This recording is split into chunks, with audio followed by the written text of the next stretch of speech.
कि माया और वामन मेश्राम का अफेयर है। माया बगाटे का भी चरित्रानंद कर रहे हैं, मेरा भी उसके साथ चरित्रानंद हो रहा है। बदनाम विलास खरा तो किया जा रहा। निशा मेश्राम मैडम ने ये भी कहा था, ये जो बच्चा है ये वामन मेश्राम का है। वामन मेश्राम मुझे, मेरी माँ को और विलास खरात को मरवा रहा है। तो निशा मेश्राम मैडम ने पहले ही मुझे निकालने की धमकी दिया था और निशा मेश्राम मैडम संगठन तोड़फोड़ करने वाले का समर्थन दे रही है। 2-3 बार मैंने सुसाइड करने की कोशिश की कि वामन मेश्राम जी मुझे माया बगाटे को मिलने नहीं देना चाहते। यार है ये, अगर दोनों एक हो जाएंगे तो पूरा पर्दाफाश हो जाएगा। या चरित्र को लेकर जो उंगलियां उठा रहे हम उसका जवाब देंगे। शादी रचाने वाले मेश्राम साहब भी मुझे कहती है मेरी बला से मर जा। शर्म लग रही है कि मैं इस आदमी के साथ 22 वर्ष क्यों बिताया जो किसी महिला का, लड़की का सम्मान नहीं कर पा रहे हैं। लाइव आने की मूल वजह यह है कि कुछ गॉसिप चल रहे हैं या कुछ गॉसिप अफवाहें फैलाई जा रही है और योजनाबद्ध तरीके से वो फैलाई जा रही और संगठन के पदाधिकारियों को जानबूझकर संभ्रमित किया जा रहा है। एक तरफ ये कहा जा रहा है कि राष्ट्रीय अधिवेशन के पहले क्यों बोला जा रहा है, सोशल मीडिया के प्लेटफॉर्म से क्यों बोला जा रहा है, और दूसरी तरफ राष्ट्रीय अधिवेशन के पहले ही कार्रवाई की जा रही है। जब राष्ट्रीय अधिवेशन के पहले ही कार्रवाई की जा रही है तो केवल मात्र मैंने नांदेड़ केस के सिलसिले में वीडियो जारी किया था और मैंने उसी समय कहा था कि जब माननीय राष्ट्रीय अध्यक्ष जी क्रिया करेंगे तो सच्चाई बताने के लिए मैं सामने आऊंगा।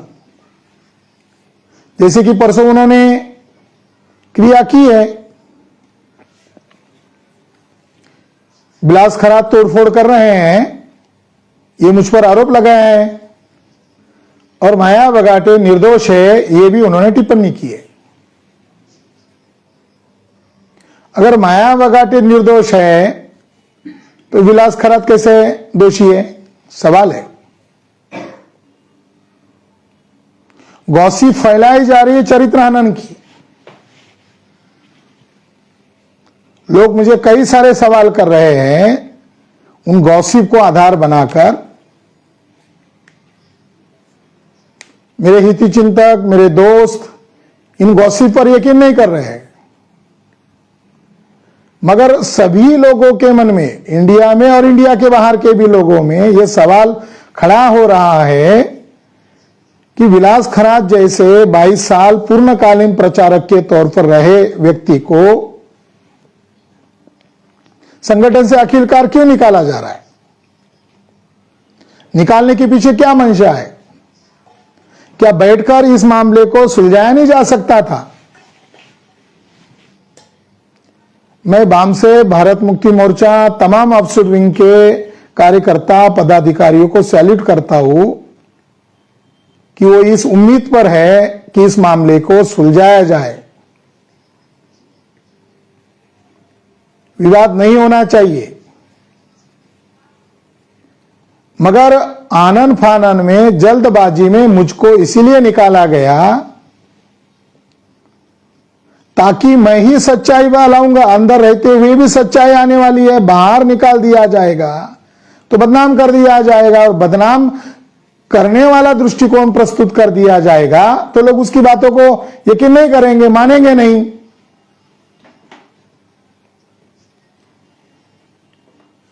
एक तरफ माया बगाटे का भी चरित्रानंद कर रहे हैं, मेरा भी उसके साथ चरित्रानंद हो रहा है, और दूसरी तरफ माया बगाटे निर्दोष है यह भी बताया जा रहा है तो कार्यकर्ता कंफ्यूज हो रहे हैं। एक तरफ दोनों का चरित्रानंद हो रहा है, दूसरी तरफ माया बगाटे निर्दोष है ऐसी पोस्ट डाली जा रही है, तो विलास खरात कैसे दोषी है। साथियों को जानना समझना चाहिए नेचुरल जस्टिस किसे कहते हैं। तानाशाही रवैयों को नेचुरल जस्टिस नहीं कहा जा सकता। हमारा पक्ष है, हमारा पक्ष सुनना चाहिए। जब हमारा अस्तित्व ही खत्म कर दिया जाएगा एक क्रूर मानसिकता से, क्रिमिनल मानसिकता से, तो सच को उजागर करने के लिए हमें आगे आना होगा।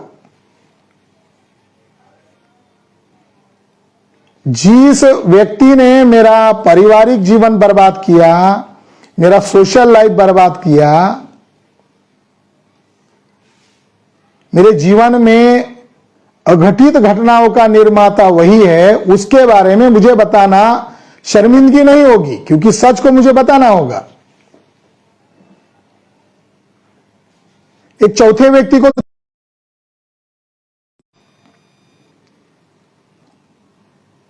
कोरोना काल के दरमियान कच्छ में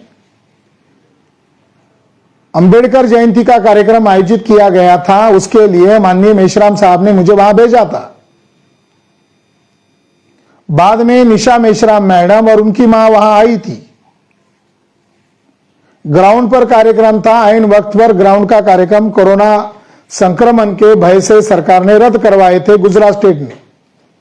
वो कार्यक्रम उन्हीं के मकान में लाइव दिखाया गया था। कार्यक्रम होने के पश्चात निशा मेश्राम मैडम ने खांसी हो रही थी, तो उन्होंने बताया मुझे भी चेक करना होगा। निशा मेश्राम मैडम और उनकी माताजी को चेक किया गया अस्पताल में, तो वो भी कोरोना संक्रमित थे। उस समय माननीय मेश्राम जी ने और मुकेश रंगीला ने उनके लिए गुजरात से, अहमदाबाद से वैन का प्रबंध करवाया। कच्छ से अहमदाबाद के लिए कोई कार्यकर्ता छोड़ने के लिए तैयार नहीं था, क्योंकि वहां बड़े पैमाने पर मेश्राम जी के खिलाफ और उनकी मिसेस के खिलाफ माहौल था। कोई गाड़ी देने के लिए तैयार नहीं था। जैसे तैसे उनको सवेरे तक अहमदाबाद लाया और अहमदाबाद से स्पेशल वैन का बंदोबस्त करके डॉक्टर मगन ससाने जी के शिरूर के अस्पताल में दाखिल किया गया, ताकि गुजरात गवर्नमेंट है उनके खिलाफ साजिश हो सकती है, ये ध्यान में रखकर उनके साथ वैन में वो मरीज है, उनके साथ में बैठकर डॉक्टर ससाने जी के अस्पताल में दाखिल किया। 2 या 3 दिन हो चुके थे। मेश्राम जी पूना भवन में थे। मुझे क्वारंटाइन करके रखा था मेरे निवास पर, और 2 या 3 दिन चले गए। माननीय निशा मेश्राम मैडम ने वो मुझे मिलने क्यों नहीं आ रहे हैं ये बताकर लाइव स्ट्रीम वीडियो बनाया था, जिसमें माननीय वामन मेश्राम जी के चरित्र पर उंगलियां उठाई थी। उस समय मेश्राम जी ने मुझे फोन करके कहा, वेताल जी को कहा, आप उसके चश्मदीद गवाह हो, आप सच्चाई बयान करो, क्योंकि निशा मेश्राम मैडम ने यह भी कहा था कि वामन मेश्राम दूसरा राम है। वामन मेश्राम मुझे, मेरी मां को और विलास खरात को मरवा रहा है। मुझे भी लोग फोन करने लगे थे। उन्होंने कहा मेरी पारिवारिक लाइफ बर्बाद हो जाए तो भी चलेगा, संगठन बचना चाहिए। इसलिए मैं और वेताल जी ऑनलाइन आकर सच्चाई बताई। उसके पश्चात क्या हुआ? निशा मेश्राम मैडम ने मुझे धमकी देते हुए कहा कि मैं तुम्हें संगठन से जलील करके निकालूंगी। हमें यकीन था हमारे नेतृत्व पर, हमने रिस्क लिया। उनके पारिवारिक मामले में संगठन की बलि दी जा रही थी, हमने पहल करके संगठन नेतृत्व को बचाया। आगे क्या हुआ? अभी कुछ दिन पहले महाराष्ट्र में तोड़फोड़ चल रही थी। बीएमपी के लोग, वरिष्ठ नेता, स्टेट प्रेसिडेंट शरद पवार की एनसीपी पार्टी में दाखिल हो रहे थे। महाराष्ट्र के बामसेब के वरिष्ठ पदाधिकारी मुझे फोन कर रहे थे कि कुछ गड़बड़ है क्या, कल तक जो मेश्राम साहब के साथ है वो अचानक एनसीपी में क्यों चले गए। मैंने कहा मैं महाराष्ट्र में कार्य नहीं करता हूं, मैं नॉर्थ इंडिया में कार्य करता हूं, ज्यादातर मुझे मालूम नहीं। मगर उन लोगों ने कहा हम आपके ऊपर थ्रस्ट करते हैं, ये क्यों जा रहे हैं। मुझे भी लगा कुछ गड़बड़ जैसी है, तो मैंने एक पोस्ट किया। पोस्ट का शीर्षक, पोस्ट का जो मैटर था वो इस तरीके से था, हमेशा उद्देश्य को प्राधान्य रखो,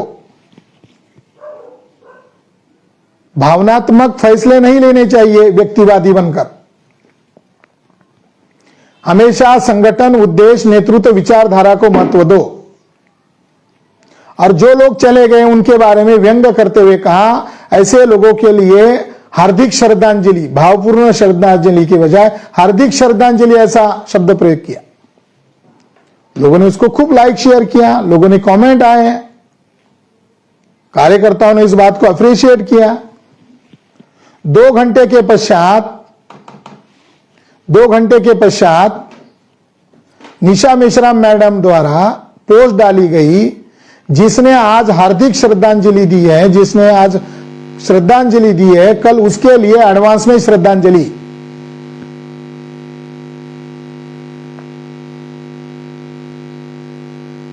ग्रहण ज्यादा देर तक नहीं टिकता।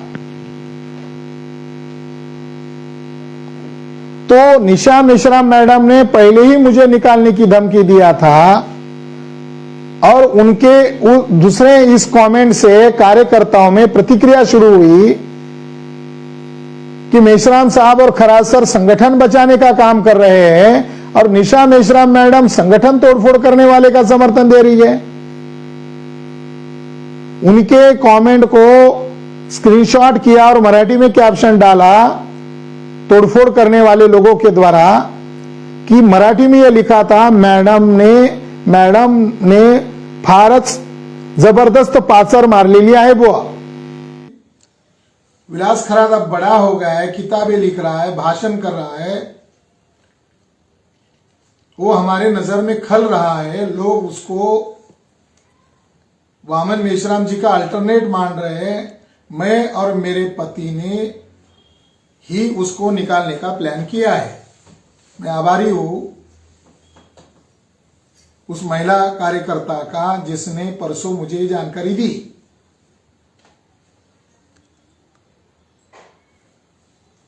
तो मुझे निकालने के लिए अगर ये सारा प्लान चल रहा था और माननीय वामन मेश्राम जी निशा मेश्राम मैडम के कहने पर मुझे निकाल रहे थे, क्यों निकाल रहे थे, क्या योजना थी, ये मुझे समझ में आ गया। नंबर 1 बात। नंबर 2 बात, निशा मेश्राम मैडम की अंतरराष्ट्रीय स्तर पर एक बहुत बड़ी गलती पकड़ी गई या बहुत बड़ा क्राइम उनके हाथ से हुआ और जिसके खिलाफ उन्होंने क्राइम किया वो माया बगाटे यहां उपस्थित है। उसको उन्हीं की जबान से सुनना जानना जरूरी है। जहां बुद्धा का बर्थ हुआ, जहां शाक्य मुनि बुद्धा पैदा हुए, उसी पवित्र जगह पर, उसी स्तूप पर, उसी स्थान पर क्या घटित हुआ था ये जानना समझना जरूरी है। और इनके परिवार में जो झगड़ा हुआ निशा मेश्राम मैडम के करतूत के कारण हुआ, वामन मेश्राम जी ने निशा मेश्राम मैडम का पक्ष लेने के कारण हुआ और यहां इनके परिवार में बहुत बड़ा विवाद होने के कारण इनके मामा ने मुझे बुलाया, जबकि वामन मेश्राम जी मुझे माया बगाटे को मिलने नहीं देना चाहते क्योंकि उनको डर है अगर दोनों एक हो जाएंगे तो पूरा पर्दाफाश हो जाएगा। ये सारी बातें उनके साथ आप बीती बातें बगाटे मैडम, माया मैडम बताएंगी। मैं उनसे अनुरोध करता हूं कि वो बताएं और शादी क्यों किया ये जो सवाल किया जा रहा है या चरित्र को लेकर जो उंगलियां उठा रहे हैं हम उसका जवाब देंगे। साथियों, मैं कभी लाइव नहीं आई हूँ, ना ही मुझे सोशल मीडिया में कोई इंटरेस्ट है कि मैं किसी के सामने आके कोई बात रखूं या कमेंट करूं। लेकिन कुछ दिनों से जो वाक्य घटित हो रहा है, जो घटनाएं घटित हो रही है, जो कि मैंने मेरे घर वालों को भी नहीं बताई है, कुछ जो पुराने कार्यकर्ता पदाधिकारी है उन लोगों को जानकारी होगी कि मैं आनंद बगाटे की एक विडो हूँ जो संगठन में काम करते करते शहीद हुआ है। उस शहीद की मैं पत्नी हूँ। मैं 2007 से कार्यकर्ता के तौर पे मैं काम करते आई हूँ और 2014 में मैंने एक फुल टाइमर से शादी करके खुद फुल टाइमर बनी हूँ मैं। लेकिन जब मेरे पति आनंद बगाटे की 19 दिसंबर 2015 को एक्सीडेंट से मृत्यु हुई, उस दौरान उनकी और मेरी एक ही बात हुई थी, इतिहास बार बार तो नहीं दोहराएगा। मैंने तो उस पर बगाटी जी ने कहा इतिहास बार बार दोहराएगा। मैंने उस समय बगाटी जी से कहा जिस प्रकार से सविता कबीर ने बाबा साहब के साथ किया, मायावती ने काशीराम साहब के साथ किया, उसी प्रकार मेसराम साहब के साथ भी तो नहीं होगा। तो उस पर मुझे बगाटी जी ने कहा कि इतिहास बार बार दोहराएगा। मेसराम साहब जो है इतिहास से सबक सीख कर काम कर रहे हैं, तो हम किसी व्यक्ति विशेष के लिए काम नहीं कर रहे हैं, हम महापुरुषों की विचारधारा के लिए हम काम कर रहे हैं। इस प्रकार के बगाटी जी और मेरे बीच में जो डायलॉग हुआ था वो बता रही हूँ। इसके बाद में बगाटी जी से मैंने ये भी कहा था जिस प्रकार से हमारे महापुरुष शहीद हुए हैं उस प्रकार से मैं भी शहीद होंगी। तो बगाटी जी ने मुझे कहा तुम क्यों शहीद होगी, तुम्हारे बदले का मैं शहीद होऊंगा, तुम्हारे बदले का मैं मरूंगा, तुम्हें माता सावित्रीबाई, माता रमाबाई, माता जिजाऊ जैसे काम करना है। ये सब घटना, ये सब डायलॉग जिस दिन हम दोनों के बीच में हुआ उस दिन बगाटी जी पार्सल डालने गए और उसी दिन हमारी शादी को 1 साल 6 महीने हुए थे और उसी दिन केवल 3 मिनट रहे थे। तो बगाटी जी आए और कहा हुआ नहीं, मैंने उस दौरान कहा कि नहीं केवल 3 मिनट है। तो उस समय बगाटी जी गए, वो 3 मिनट आज 9-10 सालों में बदल गए, वो लौट कर नहीं आए। दूसरी बात, सबसे महत्वपूर्ण बात, मैं संगठन में वापस काम करने के लिए आई।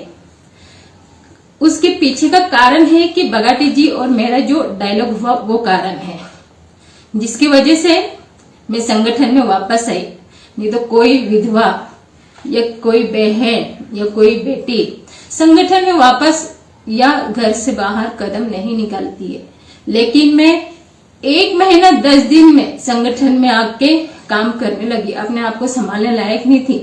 पापा ने, मम्मी ने, सबने मुझे कहा, भाइयों ने भी कहा कि माया तुझे जाने की जरूरत नहीं है, लेकिन मैंने कभी किसी की नहीं सुनी। मेरे मामा ने भी कहा तुझे जाने की जरूरत नहीं है, लेकिन फिर भी मैंने नहीं सुनी। लेकिन जब लखनऊ में पहला प्रशिक्षण शिविर था, उस दौरान वो प्रशिक्षण शिविर में अपना मानसिक संतुलन खो बैठी थी, मैं डिप्रेशन में थी। उस समय पहली बार मेरा चरित्र हनन किया गया था, वो भी निशा मेसराम द्वारा। उसने मुझे मुंह पे बोला, मैंने उसको जवाब दिया। उसने मुझे कहा कि माँ तू पहले ऐसा नहीं रहती थी, आज इस प्रकार से रह रही है, आनंद था तब तो ऐसे नहीं रहती थी। तब मैंने उसे जवाब दिया, मेरे घर में खाने पीने की कमी नहीं, ऐसा नहीं है।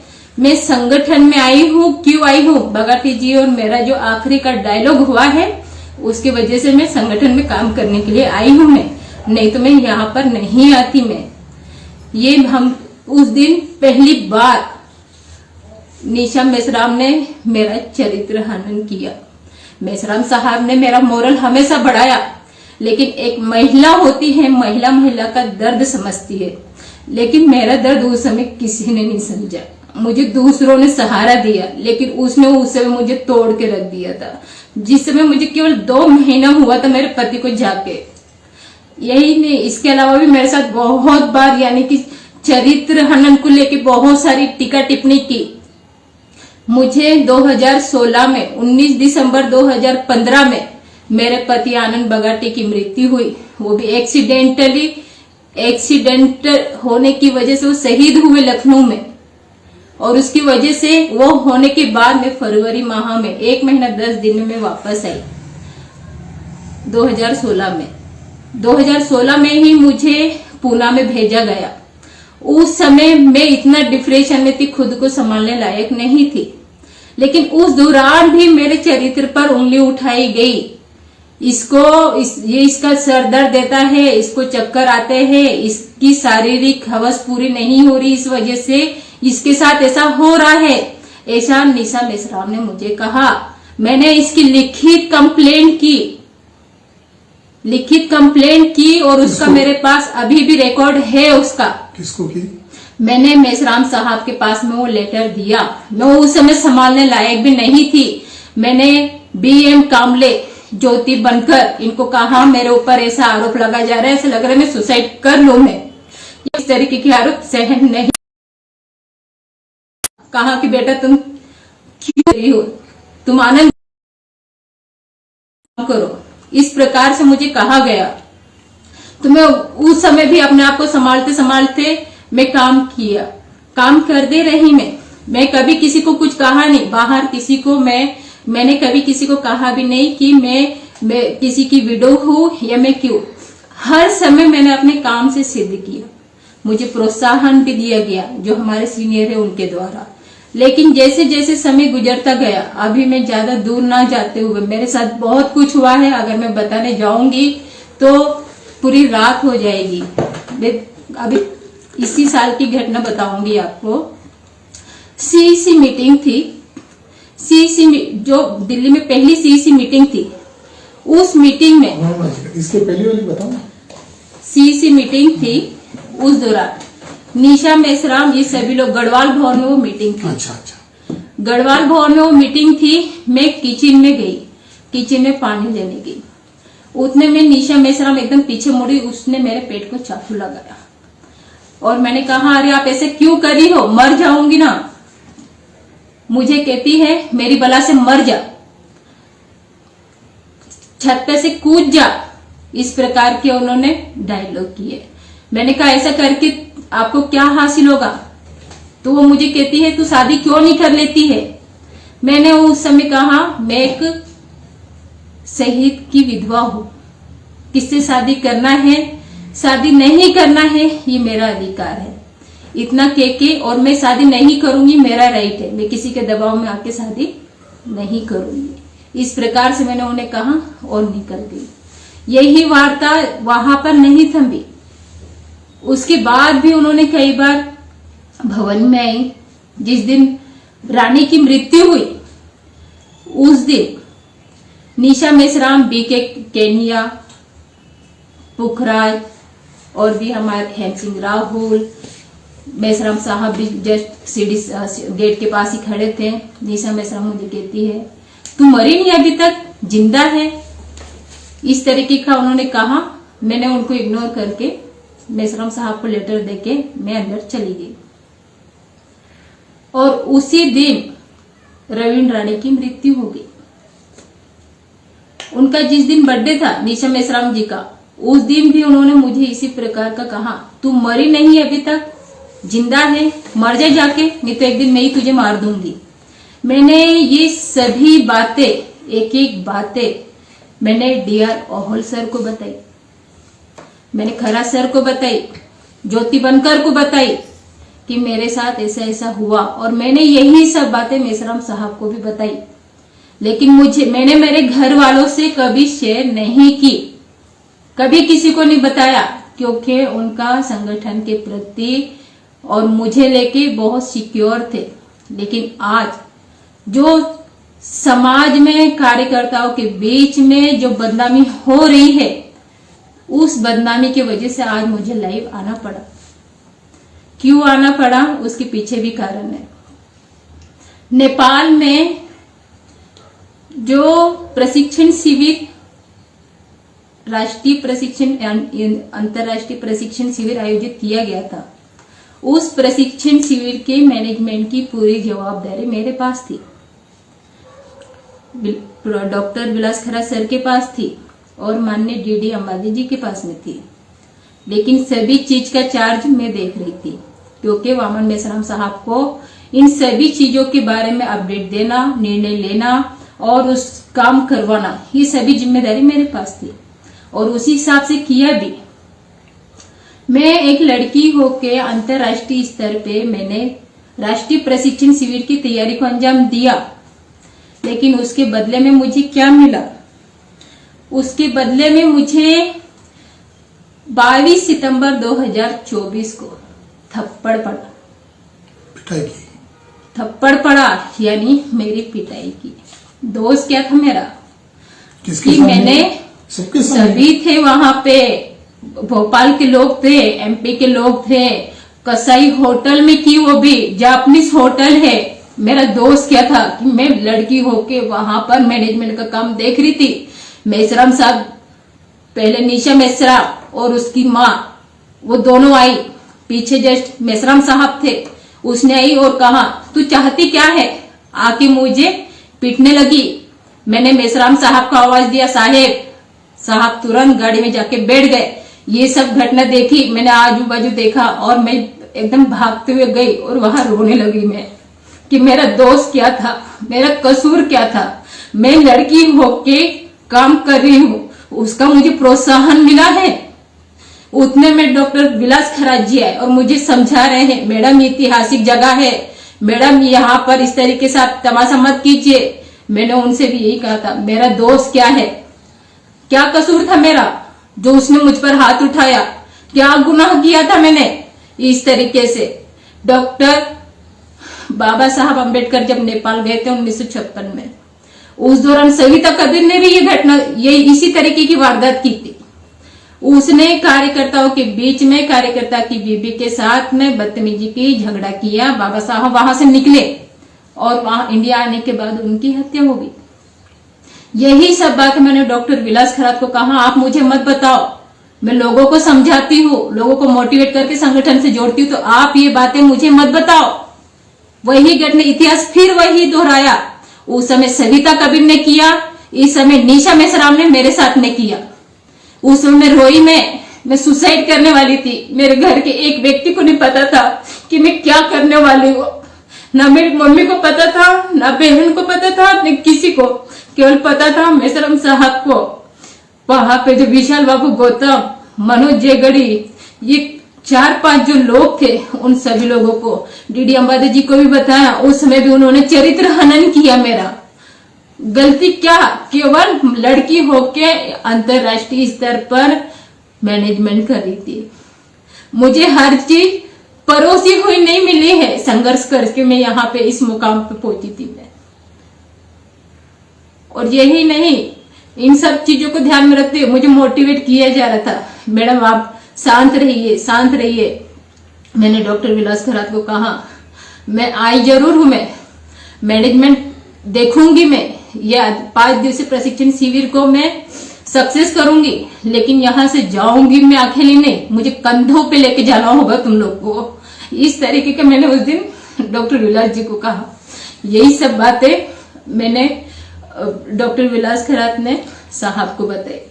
साहब ने मुझे दोपहर के समय प्रशिक्षण शिविर चल रहा था, लंच ब्रेक में उन्होंने मुझे कॉल किया, मुझे कहा मुझे ऐसी ऐसी बातें पता चली है।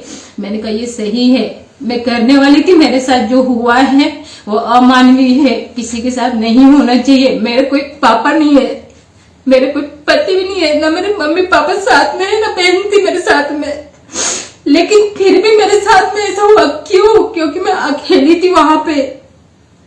हम संगठन में हर किसी को साथ सहयोग करने की बात करते हैं। मैंने कभी किसी के सामने यह नहीं बताया कि मैं कमजोर हूँ या मेरे साथ कभी कुछ हुआ है, कभी किसी के सामने मैंने ये नहीं, केवल काम से सिद्ध किया। लेकिन उस समय में पूरी तरीके से टूट गई थी। ये सब बातें मैंने मेश्राम साहब को बताई कि मेरे साथ में ऐसा ऐसा हुआ है। तो मेश्राम साहब ने कहा कि तू बहादुर है, तू एक लेटर लिख के दे, मैं उसके ऊपर कार्रवाई करूंगा। इस तरीके का लेटर मैंने उसी दिन लिख के दिया 24 सितंबर को। उसके ऊपर कोई कार्रवाई नहीं हुई। 28 सितंबर को पूरी तैयारियां होने के बाद में मैंने पूरा मैनेजमेंट देखा। रात के 11, 12, 1 बजे तक कहीं पे कमियां खामियां हैं क्या, ये सब चीजें देखी मैंने। लेकिन उसके बाद भी 28 सितंबर को माननीय मनोज जेगड़ी नेपाल के, उन्होंने हम सभी के लिए दावत रखी थी। उस दावत में उस जगह पे मैं भी गई थी। पहले मेश्राम साहब, निशा मेश्राम और उनकी माँ हंसा नंदेरिया, वो भी वहां पर उपस्थित थी। वो लोग खाना खाने लगे और हम लोग बाद में वहां पर पहुंचे। वहां पहुंचने के बाद जैसे ही हम लोग वहां पहुंचे, हमारी उस रेस्टोरेंट के मालिक से चर्चा होने लगी, परिचित होने की वजह से। तो वहां पर निशा मेश्राम तुरंत उठ के गई और बाहर निकली। मेश्राम साहब भी खाना खा के बाहर निकले। निशा मेश्राम वापस आई, मुझे कहती है तू मरी नहीं अब तक, तू मर क्यों नहीं जाती है, तू चाहती क्या है, तुझे संगठन छोड़ने के कितने पैसे चाहिए, तू कीमत बता तेरी। मेरी एक विधवा की इतनी कीमत है कि आज माननीय राष्ट्रीय अध्यक्ष जी की पत्नी मेरी कीमत लगा रही, मेरी कीमत क्या है। अगर कोई ब्राह्मण लगाता तो मुझे समझ में आता कि तेरी कीमत क्या है, लेकिन मेरी कीमत पूछी जा रही। मैं ये नहीं समझ पाई कि मैंने ऐसा क्या किया। संगठन में काम करते करते अपने पति को गवा दिया 22 साल की उम्र में। क्या ये मेरा कसूर था? इस वजह से मेरे साथ में ये किया गया। वहां से मैं ये सब होने के बाद में मेसराम साहब ने आवाज दिया, निशा निशा नहीं आई तो उसको तो झापड़ मार के बाहर लेके गए। उसी दिन हम सभी लोग लखनऊ के लिए हम लोग गाड़ी से निकले, जिसमें शरद मौर्य, मैं, डॉक्टर विलास खरान और अपना हमारा ये अंबेडकर नगर का प्रमोद कुमार, हम ऐसे 4 लोग थे। लखनऊ से हम 3 लोग यहां पर आए दिल्ली कार्यालय। वहां आने के बाद मैंने मेरी बहन के लिए, मेरे घर में कोई छोटा नहीं है, मेरी बहन है जो साथ में रहती मम्मी के, तो उसके लिए मैंने नेपाल से कुछ सामान नहीं लिया। इस वजह से मैं दिल्ली ऑफिस के कुछ ही दूरी पे डीमार्ट है, वहां पर सामान लेने गई मैं। और खराज सर को भी कुछ सामान लेना था, तो वो भी कुछ सामान लेने के लिए उस डीमार्ट में गए। लेकिन वहां से लौटने के बाद मुझे फोन पे फोन आते हैं, तुम क्या कर रही हो, तुम क्या कर रही हो, कहाँ हो। मैंने कहा मैं सामान लेने के लिए आई हूँ। मुझे ये सब कहकर मुझसे लेटर लिखवाया, तुम्हें अभी के अभी भोपाल निकलना है, पूरा सामान लेके निकलना है। मैंने यही कहा कि ट्रेन नहीं है, निकल जाऊंगी। लेकिन कहा नहीं, तुम्हें किसने कहा? अभी वो भी बताओ ना, मेसराम साहब ने ही कहा था मुझे तुम्हें निकलना है। मैं रात के 12 बजे मैं ऑफिस से निकली, रोते हुए निकली मैं। चांद मोहम्मद, परविंदर प्रताप, ये लोग मुझसे पूछ रहे मैडम क्यों रो रही हो आप। मैंने उस दौरान कहा मेरी मम्मी की तबीयत खराब है। मैंने मेरे घर पे भी नहीं बताया मैंने कि मेरे साथ क्या हुआ है, क्यों हुआ है, कुछ भी नहीं। मेरा कसूर क्या था? मैं बिना बताए केवल कुछ ही कदम की दूरी पे डीमार्ट में गई थी, और यही सब बातें जो मैं घर वालों से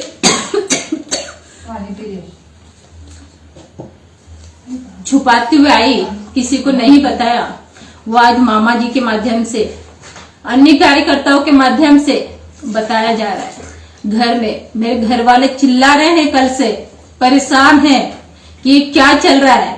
आज मेरे पापा होते तो कोई मुझे चूक करके भी नहीं बोलता, लेकिन ना होने की वजह से, इन सब लोगों की करतूतों की वजह से आज मुझे सब लोग बोल रहे। मेरा पूरा परिवार परेशान है, मेरे पूरे खानदान के लोग परेशान हैं। फोन आ रहे हैं गांव से, भोपाल से, अन्य जो कार्यकर्ता हैं वो भी, कि क्या हुआ है, क्यों सुसाइड करने वाली है। मैं वहां से आने के बाद में जब डी आर राहुल जी को पता चला, उन्होंने मुझे कहा तू संगठन छोड़ दे, संगठन छोड़ दे, मैं तुझे लेटर बताता हूँ, वो लेटर टाइप करके दे। तू क्यों ऐसी जलील की तरह तू संगठन में जी रही है, मान सम्मान स्वाभिमान है या नहीं है, इस तरीके से और गुरुजी ने कहा मुझसे। तब भी मैंने उनका ना सुनते हुए सब सुना। मैंने ये सब बातें मैंने मेसराम साहब को बताई। मुझे ऐसे ऐसे फोन आ रहे हैं, ऐसे ऐसे लोग मुझे कह रहे हैं, ये सब जानकारी दी मैंने। इतना सब बताने के बाद, ये करने के बाद फिर भी मैं संगठन में वापस आई।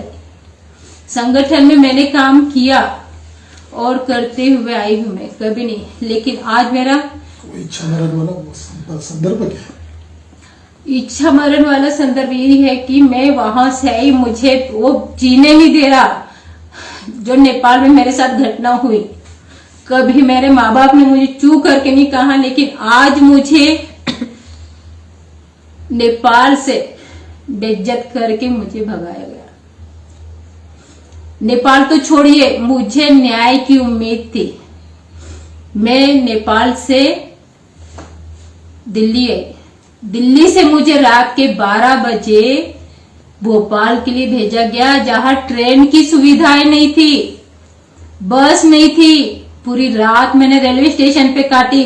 ये सब मेरे घर के लोग आज मुझे कह रहे हैं, तेरे घर के लोग, अगर तू संगठन में काम करती है, महिला हो के तेरे साथ ऐसा क्यों किया। ये सब बातें भी मैंने कभी किसी को नहीं बताई, लेकिन ओहल गुरुजी को यह पता चला। उन्होंने मुझे कहा, मैं उनको पिता तुल्य मानती हूं, मैं हर चीज में। उन्होंने मुझे कहा, तुझे अक्ल नहीं है, तुझे समझ में नहीं आ रहा है, तेरा यूज किया जा रहा है। बीबी ने तुझे नेपाल में पीटा, पति ने रात के 12 बजे तुझे ऑफिस से भगाया, मुझे इस तरीके से तू रिजाइन दे, लेटर लिख के दे, तू, मैं बताता हूं तुझे लेटर, ऐसा मुझे और गुरुजी ने कहा।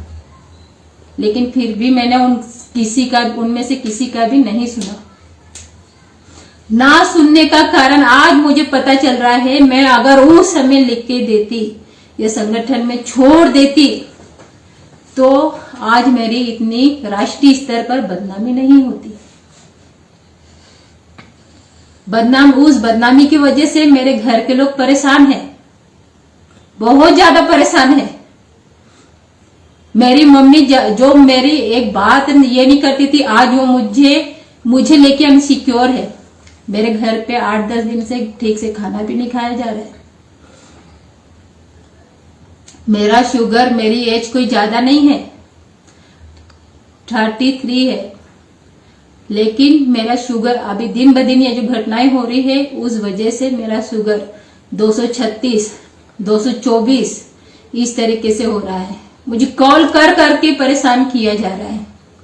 इतना मैं खा भी नहीं पा रही, चक्कर आके कब गिर जा रही मुझे पता भी नहीं चल रहा है।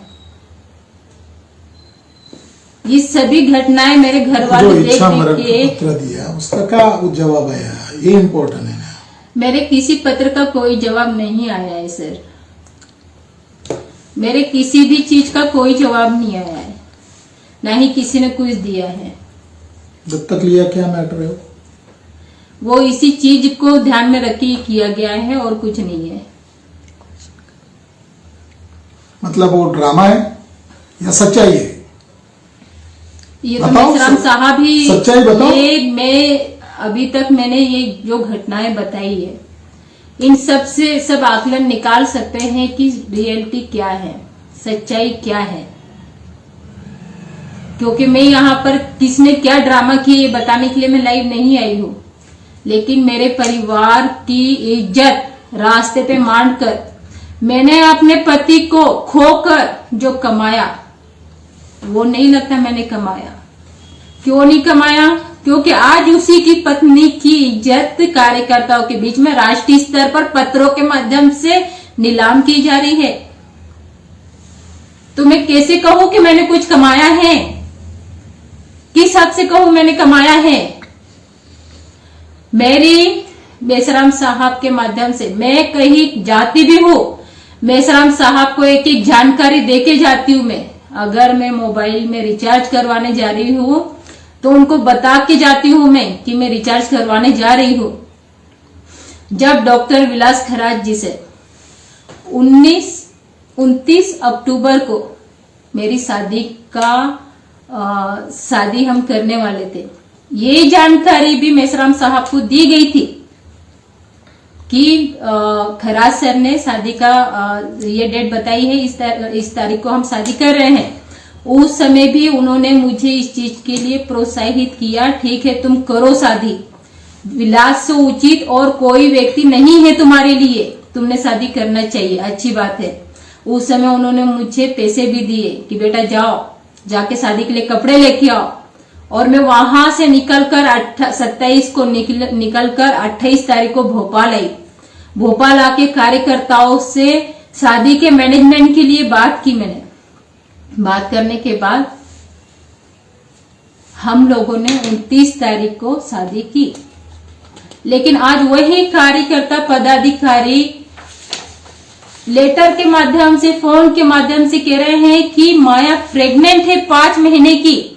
मुझे सुनकर आश्चर्यचकित हो रहा है कि मैं 5 महीने की प्रेग्नेंट हूं। मेरी शादी को अभी 2 महीने होने वाले हैं और 2 महीने मेरी प्रेगनेंसी को अभी होने वाले हैं, हुए नहीं है। लेकिन ये सब चीजें भी सार्वजनिक तौर पर मुझे बदनाम करने के लिए कही जा रही है। ये कितनी निंदनीय बातें हैं, कितनी सोचने वाली बातें हैं कि हमारे कार्यकर्ता इस प्रकार की अशोभनीय बातें कर रहे हैं। शादी किसने रचाई वो तो बताओ ना सही सही। शादी रचाने वाले मेसराम साहब ही है। जब मैं उनके बोले बिना मैं घर से कदम नहीं निकालती, मैं दुकान नहीं जाती या कहीं शॉपिंग करने नहीं जाती, तो शादी का इतना बड़ा डिसीजन मैं अकेले नहीं ले सकती। सबसे बड़ी बात, नागपुर में क्या घटित हुआ? नागपुर में भी यही सब गॉसिप चालू थी। नागपुर में भी यही सब कहा गया। मैंने उसमें लिख के दिया, मैंने इच्छा मरण की मांग की। मैंने नेपाल में जो घटना घटित हुई उस घटना को ध्यान में रखते हुए निशा मेश्राम ने दीपक वासनिक जी को कॉल किया। कॉल करके कहती है 11 तारीख को साहब नागपुर में आए हैं क्या? माया ने जरूर साहब को बुलाया होगा, भैया मेश्राम साहब को माया से बचा लो। इस प्रकार का निशा मेश्राम ने कहा। ये सब सुन के, नेपाल की घटना देख के, मुझे ऑफिस से भगाने से लेके ये सभी चीजें मैं इतने डिप्रेशन में चली गई कि मैं किसी को बता भी नहीं सकती थी मैं। ये आज मेरे मामा की वजह से, मेरे घर वालों की वजह से मुझे आज बताना पड़ रहा है। परिवार में चर्चाएं चल रही है, इन सब चर्चाओं को ध्यान में रख के मुझे आना पड़ा। ये जो बात मैंने केवल कागज में लिखकर केवल मैंने मेश्राम साहब को दिया, लेकिन मेरी घर की मेरी इज्जत रास्ते पर, राष्ट्रीय स्तर पर लाने की वजह से मुझे आज लाइव आना पड़ा। अगर मेरे साथ ऐसा नहीं होता, विलास खरात जी के साथ शादी उन्हीं लोगों ने करवा की थी।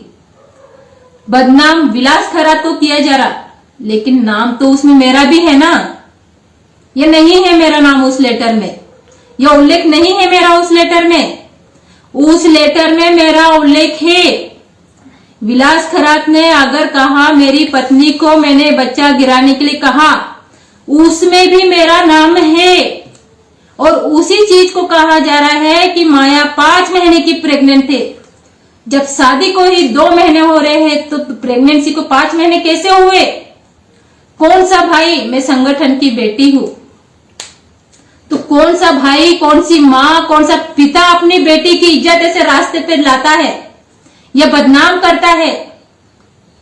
जिस बच्चे को जन्म भी नहीं दिया है अभी, उस बच्चे को कलंकित करने का काम किया, उसको दोष देने का काम किया।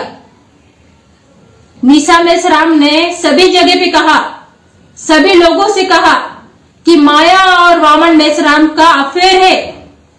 ये जो बच्चा है ये वामन मेश्राम का है। इस प्रकार की प्रतिक्रिया दी जा रही है, कहा जा रहा है। यहां तक कि 5 महीने की प्रेग्नेंट है ये भी कहा गया।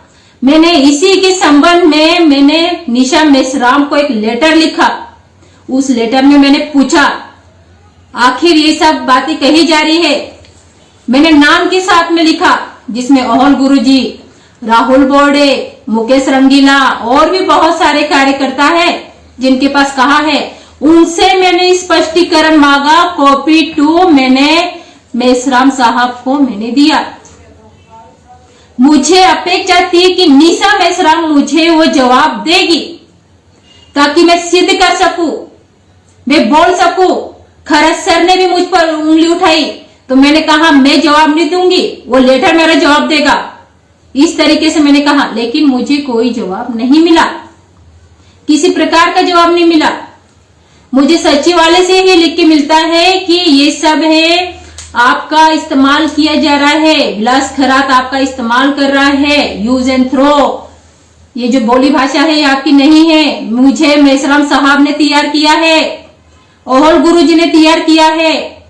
यहां तक कि आपका सुप्रीम कोर्ट का जो वकील है, जो लीगल एडवाइजर था, उसकी राइटिंग को मात दी है मैंने। तो मेरी भाषा में अगर मेरी राइटिंग में कोई कहे कि विलास खरात ने राइटिंग है, तो मैं ये भी कहती हूँ कि विलास खरात की इसमें मैं गलतियां निकाल सकती हूँ, लेकिन मुझ पर आरोप नहीं लगा सकती कि मैंने विलास खरात का सहारा लिया है। मैंने जो कुछ कहा, मैंने जो कुछ लिखा, मेरे मामा, मेरी मम्मी, मेरी बहन, इन लोगों के माध्यम से मुझ पे जो आरोप आए हैं, जो उंगलियां उठाई गई है, उसको मैंने सिद्ध करने के लिए कि मैंने देखो, मैंने पूछा है, मैंने निशा मेश्राम से पूछा है कि ये जो आरोप लगाया है स्पष्ट करे, लेकिन एक पत्र नहीं आया, ना ही वो सामने आई है। अरे हम महिलाओं को प्रोत्साहन देने का काम करते हैं। मेरा पति काम करते करते शहीद हुआ है संगठन में। मेरी उस समय 22 साल की उम्र थी, 22 साल की। मैं लोगों को उदाहरण देती थी। मैं विधवा होके, एक लड़की होके यंग एज में संगठन में काम कर रही। तुम्हारे साथ क्या हुआ ऐसा जो तुम घर बैठे हो? मोटिवेट करके मैं संगठन में लाती थी। मैं यहां तक कि खरा सर ने भी काम करने से मना किया, उनको मोटिवेट करने का काम भी मैंने किया। लेकिन आखिर में क्या हुआ, मैं खुद अपने आप को संभाल नहीं पा रही। मेरे घर के लोग मुझे बोल रहे मेरा शुगर हाई हो रहा है। मेरी उम्र नहीं है कि मेरा शुगर हाई हो, लेकिन इन सब चीजों के चलते हुए मेरा शुगर हाई हो रहा है। मैं चक्कर खा के गिर रही हूं, अकेले नहीं जा पा रही कहीं पे। आखिर क्यों किया जा रहा है मेरे साथ ऐसा? कि समाज में मैं काम कर रही हूं, उसका परिणाम, उसका फल दिया जा रहा है मुझे। पति खोने के बाद 1 महीना 10 दिन में संगठन में काम कर रही हूं, करते आई हूं, उसका परिणाम है ये, उसका फल दिया जा रहा है मुझे। आखिर क्यों ऐसे किया जा रहा है? मैं किसी की बहन हूं, किसी की बेटी हूं, एक भाई की बहन हूं। अरे ऐसा करने से पहले आप लोग सोचो तो सही कि क्या हम इस प्रकार की बदनामी एक पुरुष के साथ, उस पत्र में नाम जोड़ा हुआ है, उसके साथ हम कर रहे हैं, तो उस महिला पे क्या बीतेगा? 2-3 बार मैंने सुसाइड करने की कोशिश की, एक बार भी नहीं, 2-3 बार छत पे से कूदने की कोशिश की। मैं बाहर हाईवे पे निकल गई, मेरे घर वाले ढूंढते हुए आई मुझे। क्या करना चाहिए मैंने ऐसी चीज में? मेश्राम जी ने हाथ खड़े क्यों कर दी? मुझे नहीं पता ऐसा क्यों किया उन्होंने। ये पूछना चाहिए आप लोगों ने, क्यों किया। ठीक है साथियों, ये विक्टिम है और इसका मानसिक शारीरिक तौर पर शोषण किया गया। कुछ बातें हैं जो बहुत गंभीर बातें हैं और बामसेफ संगठन का एक बहुत बड़ा ओहदा है।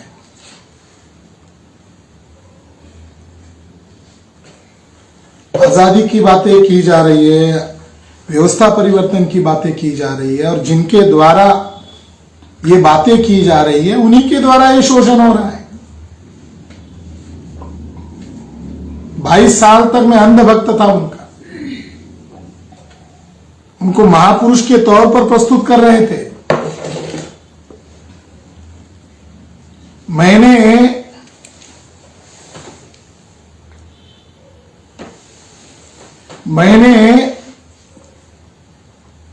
मानधन क्यों रोका गया इसके बारे में लेटर ओरली पूछा, उन्होंने मुझे लिखकर मांगा, तो अनिल कुमार माने को मैदान में उतारा। कभी ऐसा नहीं हुआ मेरे साथ कि मेरे प्रोग्राम की इंक्वायरी की जा रही है। वो आदमी नंबर 1 का झूठा आदमी है, वो नहीं कर रहा है, मेश्राम जी करवा रहे हैं। उसने लिख के दिया कि जो महाराष्ट्र में 4-5 प्रोग्राम हुए छत्रपति शिवाजी महाराज के बौद्ध धर्म के साथ संबंध इस विषय पर, तो उसने लिखा कि इसकी अनुमति नहीं ली है। नंबर 1 का झूठा बोला। या हो सकता है मेश्राम जी ने उसको ऐसा कहने के लिए कहा होगा क्योंकि उनको निशा मेश्राम के ऊपर कार्रवाई से बचना था, मानधन का इशू खड़ा किया। मुझे सचिवालय से परमिशन था। बामसेफ के प्रेसिडेंट जो महाराष्ट्र के बामसेफ के अभिजीत भगत है, इनके नाम पर लेटर है। प्रभारी मंगला थोरात जी को प्रतिलिपि है, गोरखनाथ वेताल जी को है। किस आधार पर कह रहे हो कि कार्यक्रम का परमिशन नहीं है?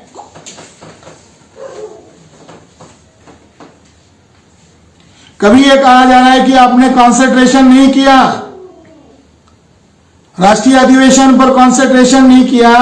16/11/2024 का ये लेटर है, इसको मैं सार्वजनिक करूंगा सोशल मीडिया में, जिसके ऊपर मुझे और माया बगाटे जी को लिखा है, आपको सूचित किया जाता है कि बामसेब एवं भारत मुक्ति मोर्चा के राष्ट्रीय अधिवेशन की सभी जिम्मेदारियों से आपको और डॉक्टर विलास करात, राष्ट्रीय महासचिव भारत मुक्ति मोर्चा नई दिल्ली, इनको मुक्त किया जाता है। आप दोनों अपनी पारिवारिक जिम्मेदारियों का निर्वहन करने हेतु जनवरी माह के अंत तक एक प्रकार का अवकाश दिया जाता है। आप सामान्य कार्य कर सकते हैं, लेकिन राष्ट्रीय अधिवेशन की जिम्मेदारी से आपको मुक्त किया जाता है और राष्ट्रीय अधिवेशन की तैयारी के संदर्भ में माननीय राष्ट्रीय अध्यक्ष जी के द्वारा आपसे किसी भी प्रकार की पूछताछ नहीं की जाएगी।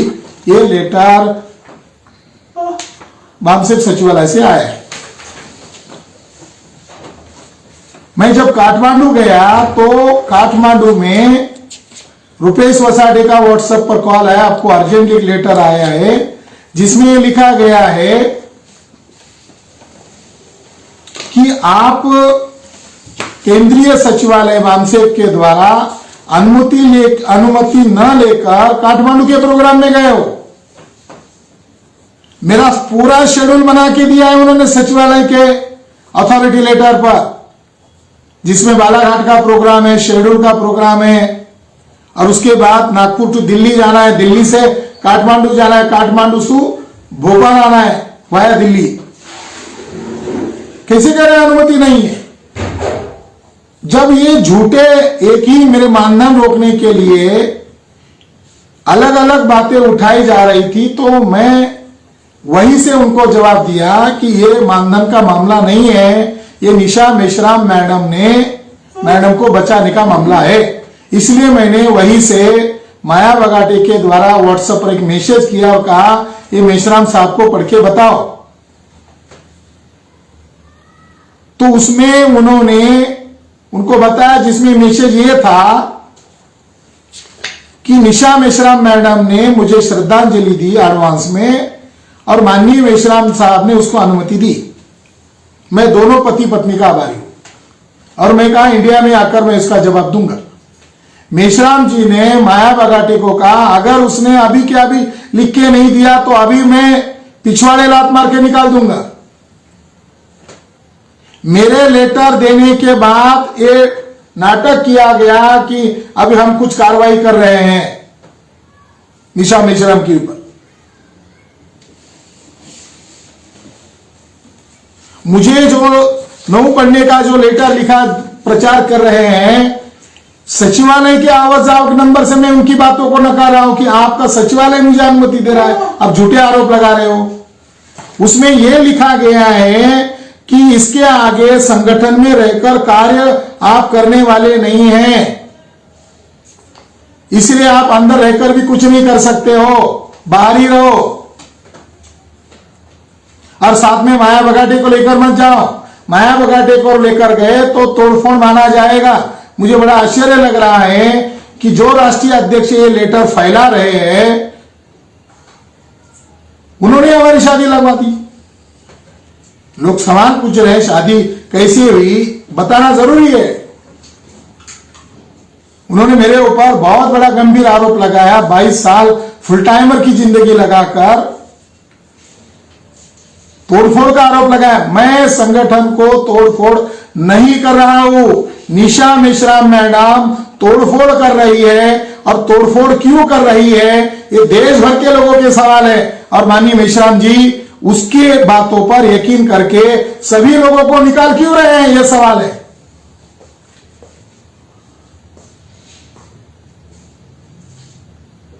एक बात बताना चाहता हूं, जब माया बगाटे के ऊपर निशा मेश्राम मैडम ने जानलेवा हमला किया तो माननीय मेश्राम साहब थोड़े आगे गए, गाड़ी में आकर बैठ गए।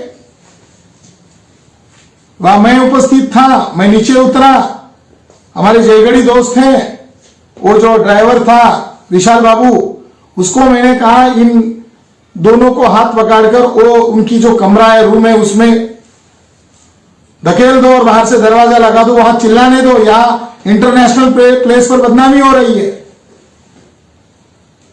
ये कह रही है मेरी गलती क्या है, उसको कहा हम बाद में देखते हैं, अंबानी साहब जहां रुके हैं श्रीलंका गेस्ट हाउस, वहां चलो, वहां मेश्राम साहब को लेकर आ रहे हैं। मेश्राम साहब को मैंने कहा आप क्या करें? मेश्राम साहब ने कहा केडर कैंप हो गया है, अब इंडिया चलने की तैयारी करो, चलो इंडिया। जबकि केडर कैंप दूसरे दिन कल से होने वाला है। मैंने कहा आपके नाम से लोग इकट्ठा हुए, अगर केडर कैंप नहीं हुआ तो 45 साल की मेहनत पर पानी फेर जाएगा। अंबाजे साहब को मैंने बुलाया, वो मार्केट में खरीदारी कर रहे थे। मैंने कहा डेंजर मैटर है, आपको आना है, मैं फोन पर नहीं बता सकता। वहां मैंने बताया कि केडर कैंप नहीं करना चाहते, मेश्राम साहब कह रहे। आखिर में यह तय हुआ कि उनके लिए अलग से रूम बुक करके देते। मैं और धर्मेंद्र मौर्य जाकर कमरा बुक किया। फिर मेश्राम साहब ने मुझे कहा कि मेरे कपड़े मेरी मिसेज ने उसके ही बैग में रखे हैं, इसलिए वो मेरे कपड़े देगी नहीं। तुम वहां जाकर मेरी जो छोटी बैग, मैं वहां नहीं जाने वाला था। मैंने उनको कहा आपकी मैडम मेरे प्रति पूर्वाग्रही है, क्योंकि हमने और वेताल जी ने आपके कहने पर उनकी बातें कैसी झूठी है, जब वो अस्पताल से वीडियो बना रही थी तो उस वजह से वो हमको दुश्मन की तौर पर देखती थी। उन्होंने कहा आपको ही करना होगा। मैंने डीडी अंबाजे साहब को लेकर गया, उनको रिक्वेस्ट किया, वो नहीं दे रही थी। हमने कहा मेश्राम साहब इंडिया जा रहे, आप क्या करने वाले हो? तो डर गई। तो फिर उसने वजह बताई, इधर से एक महिला धक्का मार रही थी, उधर से वो धक्का मार रही थी। एक महिला का नाम माया बगाटे लिया, दूसरी महिला का नाम मैं अभी नहीं बता सकता। उनके ऊपर आरोप लगाए, सीनियर कार्यकर्ता है।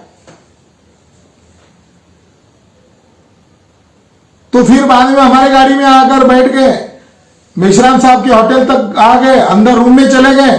हमें बड़ा आश्चर्य लगा, हमें आपत्ति, हमें यह लग रहा था इनका झगड़ा होगा। अंदर जाते ही शांत हो गए माहौल। निशा मेश्राम मैडम की मां ने हमें वचन दिया, मुझे और डीडी अंबाजी जी को, कि मैं 5 दिन इन दोनों पति पत्नी का झगड़ा नहीं होने दूंगी। हम अश्योर होने के कारण वहां एक ड्राइवर को रखा और अंबाजी साहब की रूम नीचे के फ्लोर में हमने शिफ्ट की। दूसरे दिन क्या हुआ, निशा मेश्राम मैडम की मां ने ही कार्यकर्ताओं को यह बोलना शुरू कर दिया, मेरी मां बेटी ने माया को जमकर पीटा। और जो 200-300 संख्या में वहां लोग उपस्थित थे जिनके सामने घटित हुआ, वो लोग भी अंतरराष्ट्रीय लेवल पर क्यों मारा गॉसिप शुरू हो गया। लास्ट डे भी मर क्यों नहीं जाती, धमकी दिया गया। अब जो सवाल पूछा जा रहा है शादी क्यों किया, इसका जवाब देना के लिए ही मैं आया हूं। कोई भी पुरुष और कोई भी महिला अपने चरित्र की बलि देकर जिंदा नहीं रह सकती। मैंने उस समय कहा था कि मैं मुंह नहीं खोल रहा हूं, मगर मुझे मुंह खोलने के लिए मजबूर ना किया जाए। संगठन तोड़फोड़ का मेरे ऊपर आरोप लगा रहे हैं, मुझे मुंह खोलना पड़ेगा और सबूत के आधार पर मैं प्रस्तुत करूंगा।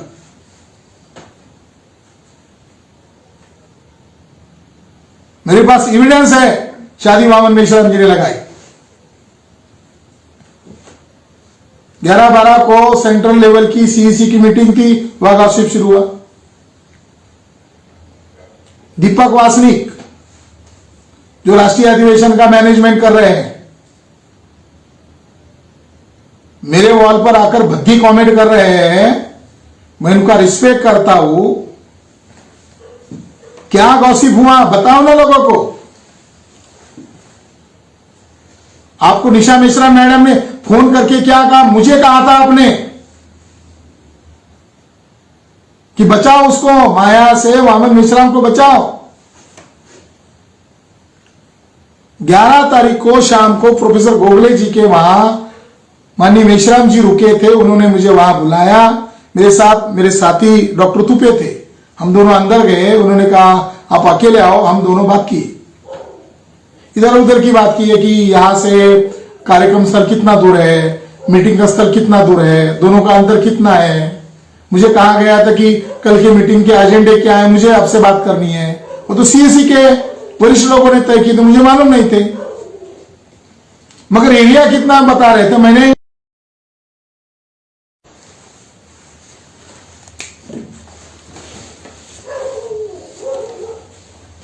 उसके बाद मैं थोड़ी देर के लिए बाहर गया। मैं कहा बातें होगी, मैं बाहर गया। आधे घंटे बाद मेश्राम सर का मुझे दोबारा फोन आया, तुम हो या चले गए? मैंने कहा हम गोगले सर, गोगले मैडम से बात कर रहे हैं हॉल में, मैं यहीं पर हूं। तो उन्होंने कहा जरूरी बात है, अंदर आ जाओ। मैं अंदर गया। अंदर जाने के बाद उन्होंने कहा मेरी पत्नी पागल हो गई है, वो शंका ले रही है, मेरी बदनामी हो रही है। तो मैंने कहा मैं धाड़स के साथ आपको 3 बातें बताता हूं। नंबर 1, आपकी मिसेस को साइकेट्रिक को दिखाना चाहिए। एक लड़की या एक महिला के प्रति उसका दृष्टिकोण नहीं है, कई महिलाओं के बारे में उसका गलत दृष्टिकोण है, उसको साइकेट्रिक को दिखाओ। दूसरी बात, जब बुद्धा के बर्थ प्लेस से जो विवाद हुआ, आप गाड़ी में आकर बैठ गए, आपने चप्पल निकालकर आपकी मिसेस को कहा क्यों तमाशे कर रहे हो, मैं मारूंगा तुझे। तब आपकी सास यानी निशा मेश्राम मैडम की मां कह रही है मार क्यों नहीं डालते हो। तो मेरा यह आकलन है कि निशा मेश्राम मैडम को उसकी मां उकसा रही है, क्योंकि जब डॉक्टर ससाने जी के अस्पताल में वीडियो बनाया जा रहा था, दूसरे बेड पर उनकी मां थी, वो रोक सकती थी अपनी लड़की को, क्यों मेरी जमाई की बदनामी कर रहे हो, मेश्राम साहब की बदनामी क्यों कर रहे हो। उन्होंने रोका नहीं, ये उनको साथ दे रही है। मैंने कहा यह सबूत है। तीसरी बात मैंने कहा कि सचिवालय एक लड़की के हाथ में देने के बजाय किसी लड़के के हाथ में दो। आप कार्यक्रम में रहते हो, देर रात फोन करते हो, आपकी बीवी कहती किसका फोन है। अगर लड़के ने देर रात भी फोन कर लिया तो उसका कोई डाउट नहीं है, डाउट भी आप क्यों बढ़ा रहे हो। और चौथी बात कही कि उसकी शादी कराओ। मैं आज पहली बार बोल देता हूं, यही वामन मेश्राम जी थे जिन्होंने 2021 में माननीय डीडी अंबादी जी के माध्यम से माया बगाड़ी जी के साथ मेरी शादी करवाने का प्रस्ताव मुझे दिया था। मैंने 2 बार इनकार कर दिया था। मैंने कहा था मैं फुल टाइम काम कर रहा हूं, मेरे पिताजी बीमार हैं, मेरी माताजी और पिताजी उम्र दराज है, उनकी देखभाल के लिए मुझे घर गृहस्थी की लड़की चाहिए। और इस आधार पर वैशाली कीर्ते जो वामसेव के ही कार्यकर्ता है सोलापुर के, उस लड़की के साथ मेरी शादी मेश्राम साहब के हाथों से करवाई 14 जनवरी 2021 को 22 को। तो उन्होंने कहा तुम्हारी शादी होकर 3 साल गुजर गए हैं, अभी तक तुम्हें बाल बच्चा नहीं है। अब ये जो समस्या मेरे सामने खड़ी हो गई है, इस समस्या से मुझे मुक्त करना होगा। मैंने कहा मैं माया बगाटे के कैरेक्टर को मैं क्लीन मानता हूं,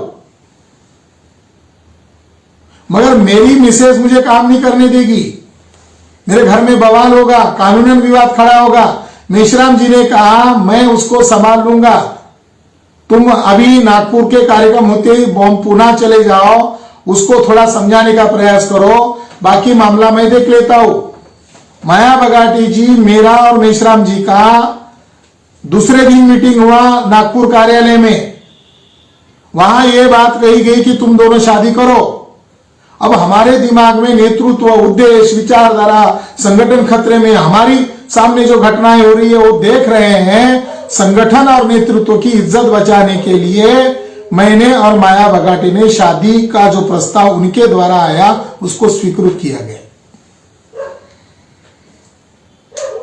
अभी 10 दिन पहले की बात, शायद 4 दिसंबर की बात है, प्रताप दादा पाटिल के घर पर मेश्राम जी कह रहे हैं इसको फोन पर कि मेरा आपने माना नहीं, आपने मन से शादी कर लिया, ये सारे प्रॉब्लम आपके कारण खड़े हो गए। वो कह रहे हैं कि आपने शादी लगवाई, नहीं मैंने शादी नहीं लगवाई।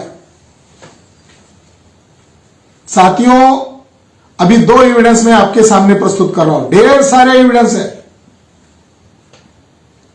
मैं ये बातें अधिवेशन के बाद भी कर सकता था,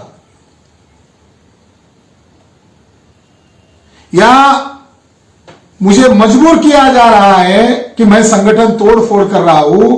मैंने संगठन तोड़ फोड़ा नहीं है, मैंने किसी को भी उकसाया नहीं है, मैंने किसी को भी मिसलीड मिसगाइड नहीं किया है। मिसगाइड मिसलीड करने का काम खुद वामन मेश्राम जी के द्वारा किया जा रहा है। इसके लिए मेरी मिसेस वैशाली कीर्ते मेरा झगड़ा हो गया, वो हमसे अलग है। माया बगाटे उससे फ्री होना चाहती है, मुझे ढंग से मोटिवेट किया गया, उसको भी मोटिवेट किया गया। 29 अक्टूबर को मेरी और माया बगाटे की शादी सीक्रेटली करवाई गई भोपाल में। अनिल माने तर्क दे रहा है लोगों को कि वहां तो मेश्राम साहब थे ही नहीं। मैं ये लाइव आने के बाद वामन मेश्राम जी और मेरा बदलापुर में प्रोग्राम था 27 को, 28 को मॉर्निंग में मेरा और वामन मेश्राम जी का बॉम्बे एयरपोर्ट से भोपाल के लिए फ्लाइट का टिकट था। बोर्डिंग पास दिल्ली से ही आया था। मेरा 14 नंबर सी था और मेश्राम साहब का 14 नंबर बी था। यानी हमारा सीट लग कर ही है, हमारा फ्लाइट एक ही है। हम भोपाल क्यों जा रहे थे मेश्राम जी? आप दूसरे दिन नहीं आए। बदलापुर के प्रोग्राम में निशा मेश्राम मैडम उनकी माताजी को लेकर आए और मुझे बापू भड़के के द्वारा जानकारी मिला कि उनकी मैडम और वो उनको पुनः छोड़ के वो आपके पीछे आ रहे। नंबर 1 सबूत शादी क्यों करवाया? जब दिल्ली से 10 तारीख को 10 नवंबर को मैं अंबिकापुर गया था, 11 तारीख को दिल्ली गया। पुखराज जी के द्वारा मुझे लेटर थमाया गया, माया को थमाया गया कि आपका ट्रांसफर लखनऊ दिल्ली से भोपाल किया गया है। शादी तो करवा दिया, मिलने तक नहीं दे रहे थे।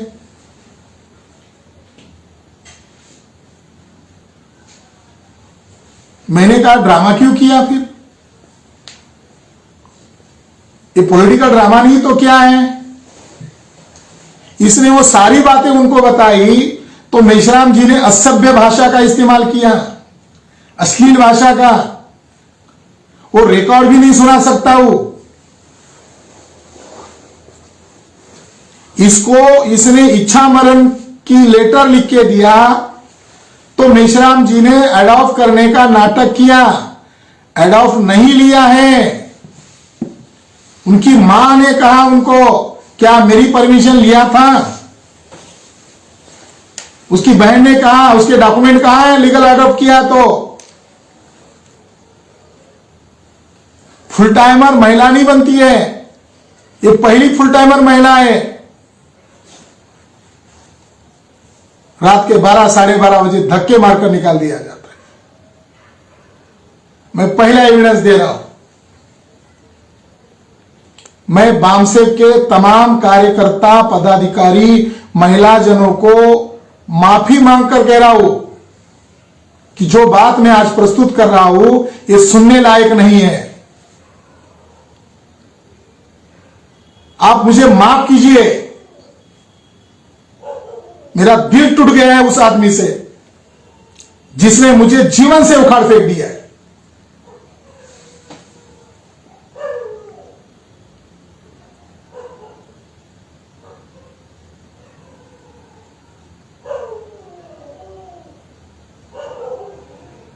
आइडियो किधर है?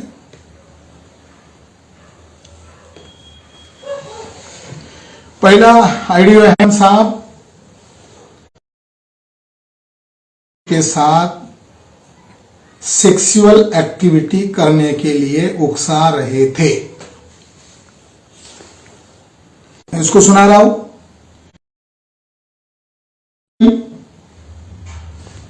तो मैंने वो कुछ YouTube पर देख रहा था और मैं उसके गैलरी में जाकर एक देखा, एक ऑडियो मुझे 1 मिनट का सुनाई दिया। वो वॉशरूम के लिए गई थी, मैं आया, वो सुना और मोबाइल उसके हाथ में देकर कहा कि मेरी शादी प्री प्लान के तहत की गई है। जो मैं सुना हूं, मुझे अभी लग रहा है कि मैं ट्रेन से नीचे कूदकर मर जाऊं। वो मैं आपको सुना रहा हूं। आजच्या दिवस या हॉटेलमध्ये थांबलेली आहे. हो हो चालेल ना, चालेल. हो हो मग ते सोपं होईल. हो हो बरोबर ना, बरोबर. हो हो हो हो साहेब. असं करून हो हो हो हो. मेश्राम साहब इसमें कह रहे हैं विलास खराब के लिए तुम्हारे पास ही एक होटल में रूम बुक करके लो. नंबर 2,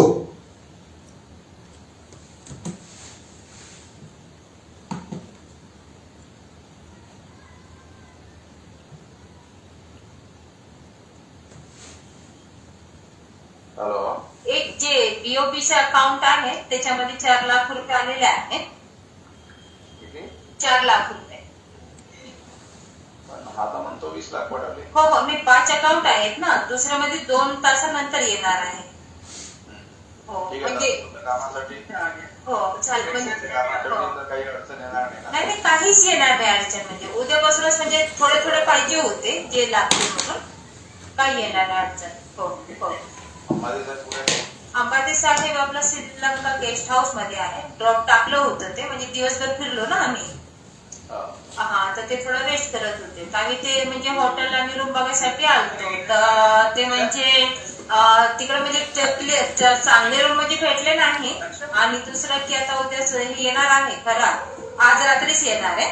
तर मला फोन आला तर मी म्हणू लागले की रूमचं म्हणजे आता ज्या हॉटेलमध्ये मी थांबले त्याच्या बाजूच शेजारच रूम तुझ्यासाठी घेऊन घेऊया म्हणे. म्हटलं असं करून त्याला मी बोलले. मला ठीक आहे ठीक आहे.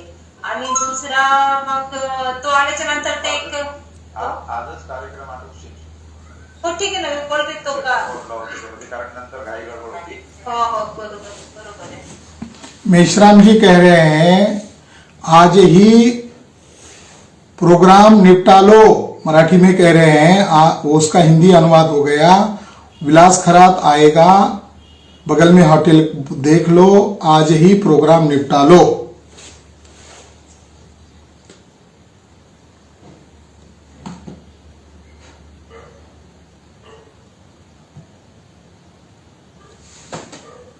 हाँ हो से जगह दी है.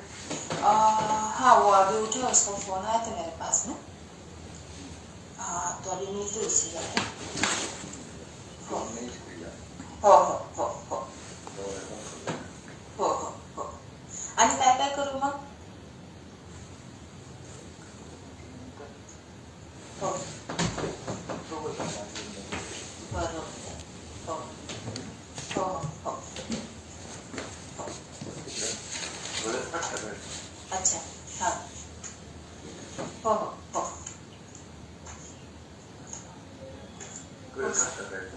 हो. अच्छा हाँ हो हो हो बरोबर. हो हो हो हो हो हो हो हो चालेल. हे केल्यानंतर मग दुसरं रूम जे आहे त्याचं हा हा. आता अजून बुक नाही आहे ना. नाही नाही नाही नाही. मग आज दिवसभर तेवढं तरी चालेल. दिवसभरामध्ये रूम बघून घ्यायची. हो हो हो असं सांगितलं त्या पत्ती रूम बघायची. हो हो हो हो हो हो. मैं ये डायलॉग फिर से एक बार सुना रहा हूँ. हाँ वो अभी उठे, उसका फोन आया था मेरे पास में. हाँ तो अभी मिलते उससे जाके. हो हो हो हो हो हो हो हो. आणि काय काय करू मग. हो बरोबर. हो हो हो. डोळ्यात हात टाकायचा. अच्छा हाँ हो हो हो डोळ्यात हात टाकायचा हो. आणि चुंबन घ्यायचं. अच्छा हाँ हो डोळ्यात हात टाकून हो हो बरोबर. हो वेळेवर घेऊन जायचं. हो हो हो हो हो हो हो चालेल. ये मराठी में है साथियों. जो हिंदी भाषिक लोग हैं उनको बताना चाहता हूँ, असभ्य भाषा का प्रयोग राष्ट्रीय अध्यक्ष जी ने करते हुए कहा कि विलास के रूम में जाने का है, गले में हाथ डालना है, चुम्बन करना है और उसके साथ सेक्स करना है। वामन मेश्राम जी, ये जब मैंने वीडियो सुना, ये ऑडियो जब मैंने सुना आपका, मेरी नजर में आप उतर गए हो। हद हो गई। आपको हम महापुरुष बना रहे थे। मैंने आपको लेटर में लिखा था पैचअप करने के लिए कि मैंने आपके लिए संगठन के लिए 22 साल लगाए। आपने क्या कहा? मेरे लिए लगाए।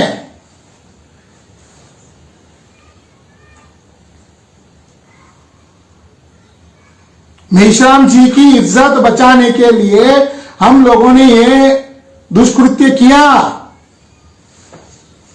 जिसके मैं 3 विक्टिम हूं, मेरी मिसेस, मैं और माया। माया के साथ मेरा ये सुनने के बाद झगड़ा हुआ। मेश्राम जी कह रहे हैं मैंने शादी नहीं लगवाया। चलो हम सुनते हैं, मेश्राम जी की जुबान से ही सुनते हैं कि शादी उन्होंने लगवाया नहीं लगवाया।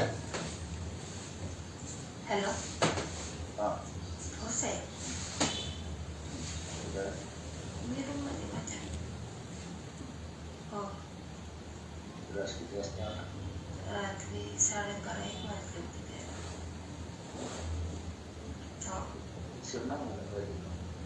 म्हणजे उशीर झाला मग त्याला यायसाठी.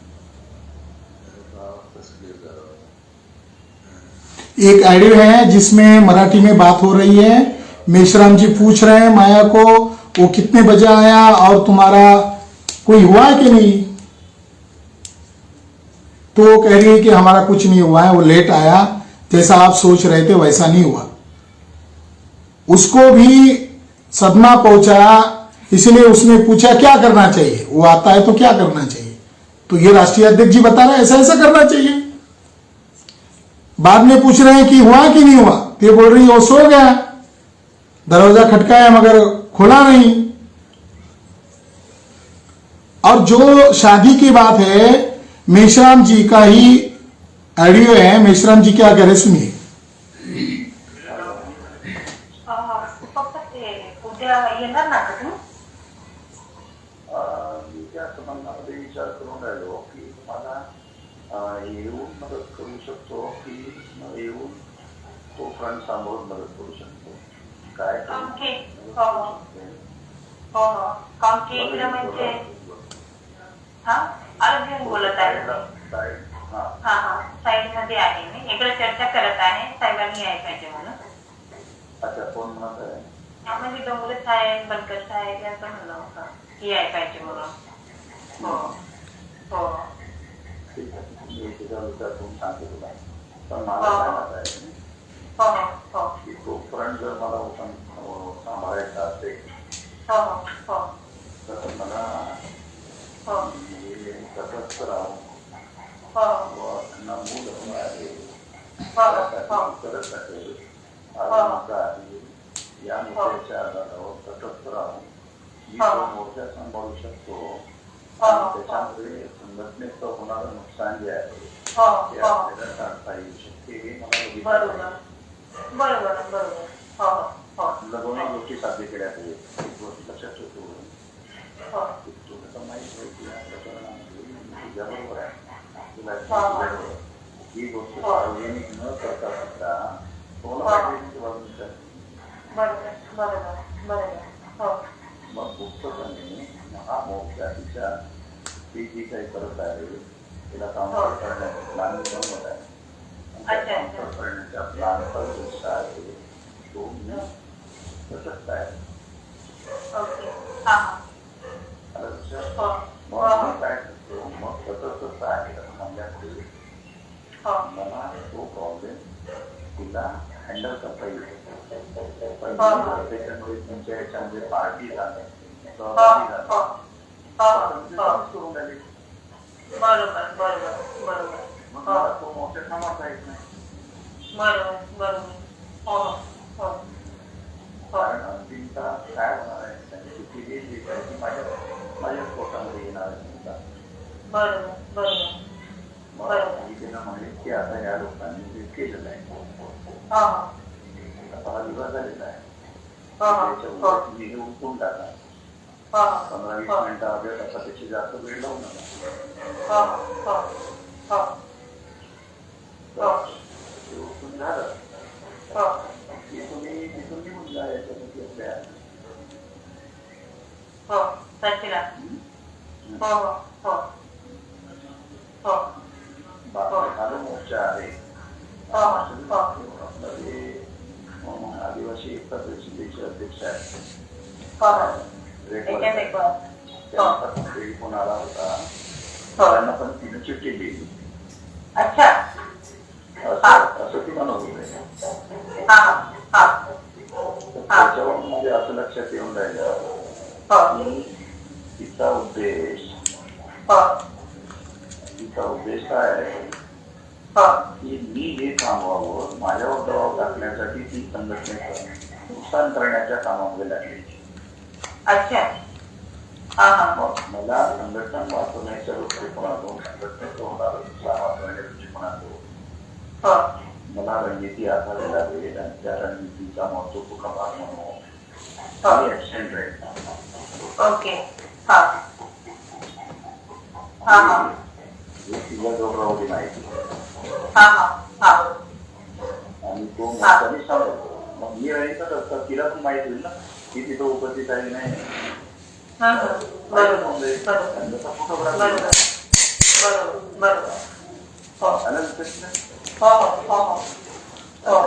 म्हणजे मेरीच नाव नाही.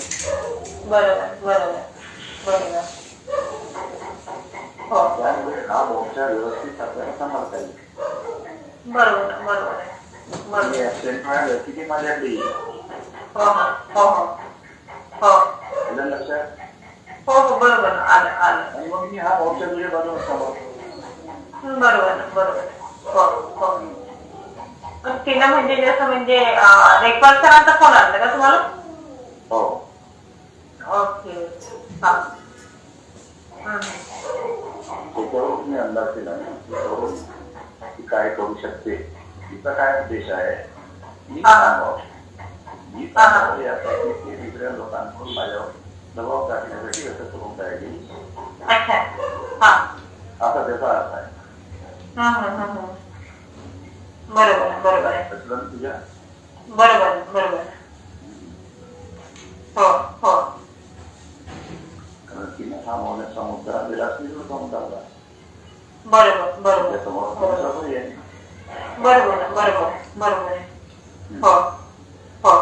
त्यामुळे हा 29 तारीखचा प्रसंग जो आहे माझ्या ऍक्सिडेंटमध्ये तरी साधारण तरी सर्व मी तर तुझ्या बाजूला आहे. ते बरोबर आहे. बोलायचं नाही. अच्छा नाही हे तर बरोबर आहे पण मुद्दा असं होतं की जसं तुम्ही एकदा आले असते तर ते म्हणजे आमच्यासाठी म्हणजे हे झालं असतं ना म्हणजे आलं ना ते आलं संघटनेचा आहे ना. बरोबर सुद्धा माझ्याजवळ या संघटनेचा मुद्दा उपस्थित केला. आपल्याला याचा अर्थ आपल्याला ती गोष्ट सांभाळून मिळणार आहे की नाही. बरोबर हा मुद्दा अतिशय त्यांना कमी समजेल की संघटना थोडीशी तुला समाज आहे ते तिथे समजून घे.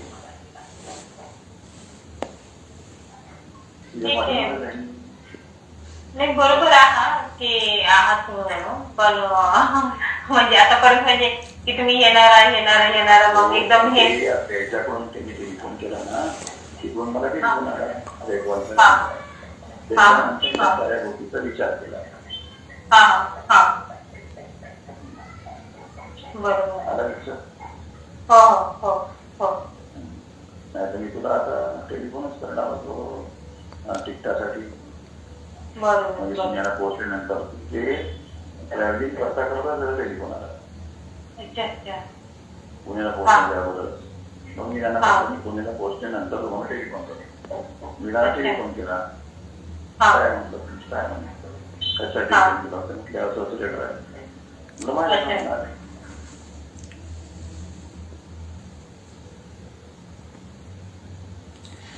ये मराठी डायलॉग है और इस डायलॉग में ये बताया जा रहा है कि मैं आने वाला था भोपाल में मगर मैं नहीं आ पाया। रेखवाल जी का मुझे फ़ोन आया था। वैशाली खराज जो मेरी मिसेस है, मेश्राम जी को कुछ लेटर दिया है और अन्य सीएसी मेंबर को लेटर दिया है कि ये शादी रोके।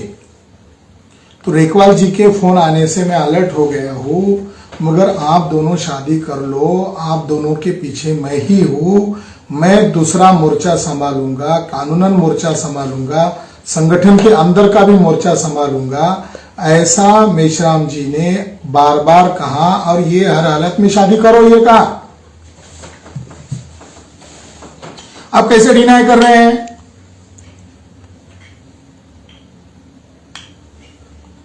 हमने संगठन और नेतृत्व को जो अफवाहें और गॉसिप चल रही है उनके आग्रह पर यह किया। संगठन में सीएसी के मेंबर भी नहीं बोल पाते मेश्राम साहब के खिलाफ। हम तो फुल टाइमर थे।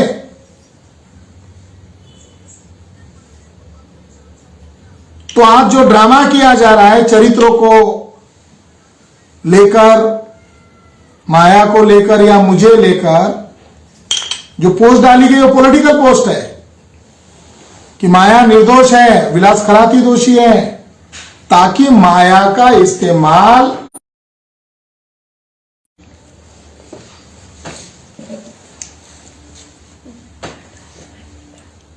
तो साथियों मैं ये जानकारी आप लोगों को शेयर इसीलिए कर रहा हूं, ये शादी माननीय वामन मेश्राम जी के कहने पर ही की गई। उनकी इज्जत बचानी थी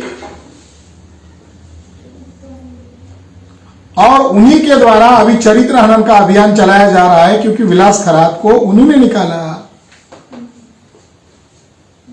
ये कहा गया कि माया बगाटे को साथ लेकर गए तो तोड़फोड़ माना जाएगा। यहां तक कि माया बगाटे को किडनैप करने का तक प्लान किया गया जा रहा था। उसकी जो बहन है समीक्षा, उसको उल्टा कहा जा रहा था कि तू लिख के दे कि भोपाल में हमारे घर नहीं रहेगी। उनके मां को कहा जा रहा था कि उसको वहां मत रहने दो, दिल्ली कार्यालय पुणे या लखनऊ में उसको मैं रखूंगा। आज मुझे उनके मामा और उसके जरिए से औहदा देने वाला व्यक्ति और कौन सा पद देने वाला है? ब्रिटिश के औहदे से भी बड़ा कोई औहदा है? सब नाटक था। 28 नवंबर को मुझे एक लेटर दिया गया। भाषा इनकी कैसी है? सर पर लेकर नाचे क्या? मैं इनके लेटर का कोई जवाब नहीं दिया। जब उन्होंने कहा कि तुम अंदर रह ही नहीं सकते, तुम तोड़फोड़ कर सकते हो, ये कर सकते हो, तोड़फोड़ नहीं किया। केवल दो ही मुद्दे थे, मेरे मानधन मुझे दे दो, आपके कारण मैं संकट में हूं, मुझे वकील को पैसा देना है। दूसरा, आपकी मैडम मुझे जो श्रद्धांजलि दे रही है, आप उसके ऊपर लेटर इश्यू करो, निर्देश करो। मैं तो इतना ही कह रहा था कि साधारण कार्यकर्ता अगर लेटर देते हैं, नहीं दे जवाब देते, निकाल दिया जाता है। मैं तो उनको निकालने का आग्रह तक नहीं कर रहा था। 28 नवंबर को एक लेटर मुझे आया, मैंने देखा नहीं। 2 नवंबर को माया बगाटे ने मुझे वो लेटर पुणे में दिखाया, जब वो डायबिटिक के डॉक्टर को मिलने के लिए आई थी। उसमें लिखा गया था कि माया बगाटे को अडॉप्ट किया है, इस आधार पर तुम हमारे जमाई हो, यानी मेश्राम जी का मैं जमाई हूं, तुम्हें कोई निकाला नहीं गया, तुम अंदर रहो, काम करो, वगैरह वगैरह। मुझे आश्चर्य लगा, भाषा इतनी मीठी क्यों हो रही है? तो उसने कहा, रुपेश का 2-3 बार फोन आया, मेश्राम साहब के 2 बार फोन आए, मैं इसका जवाब क्या दूं?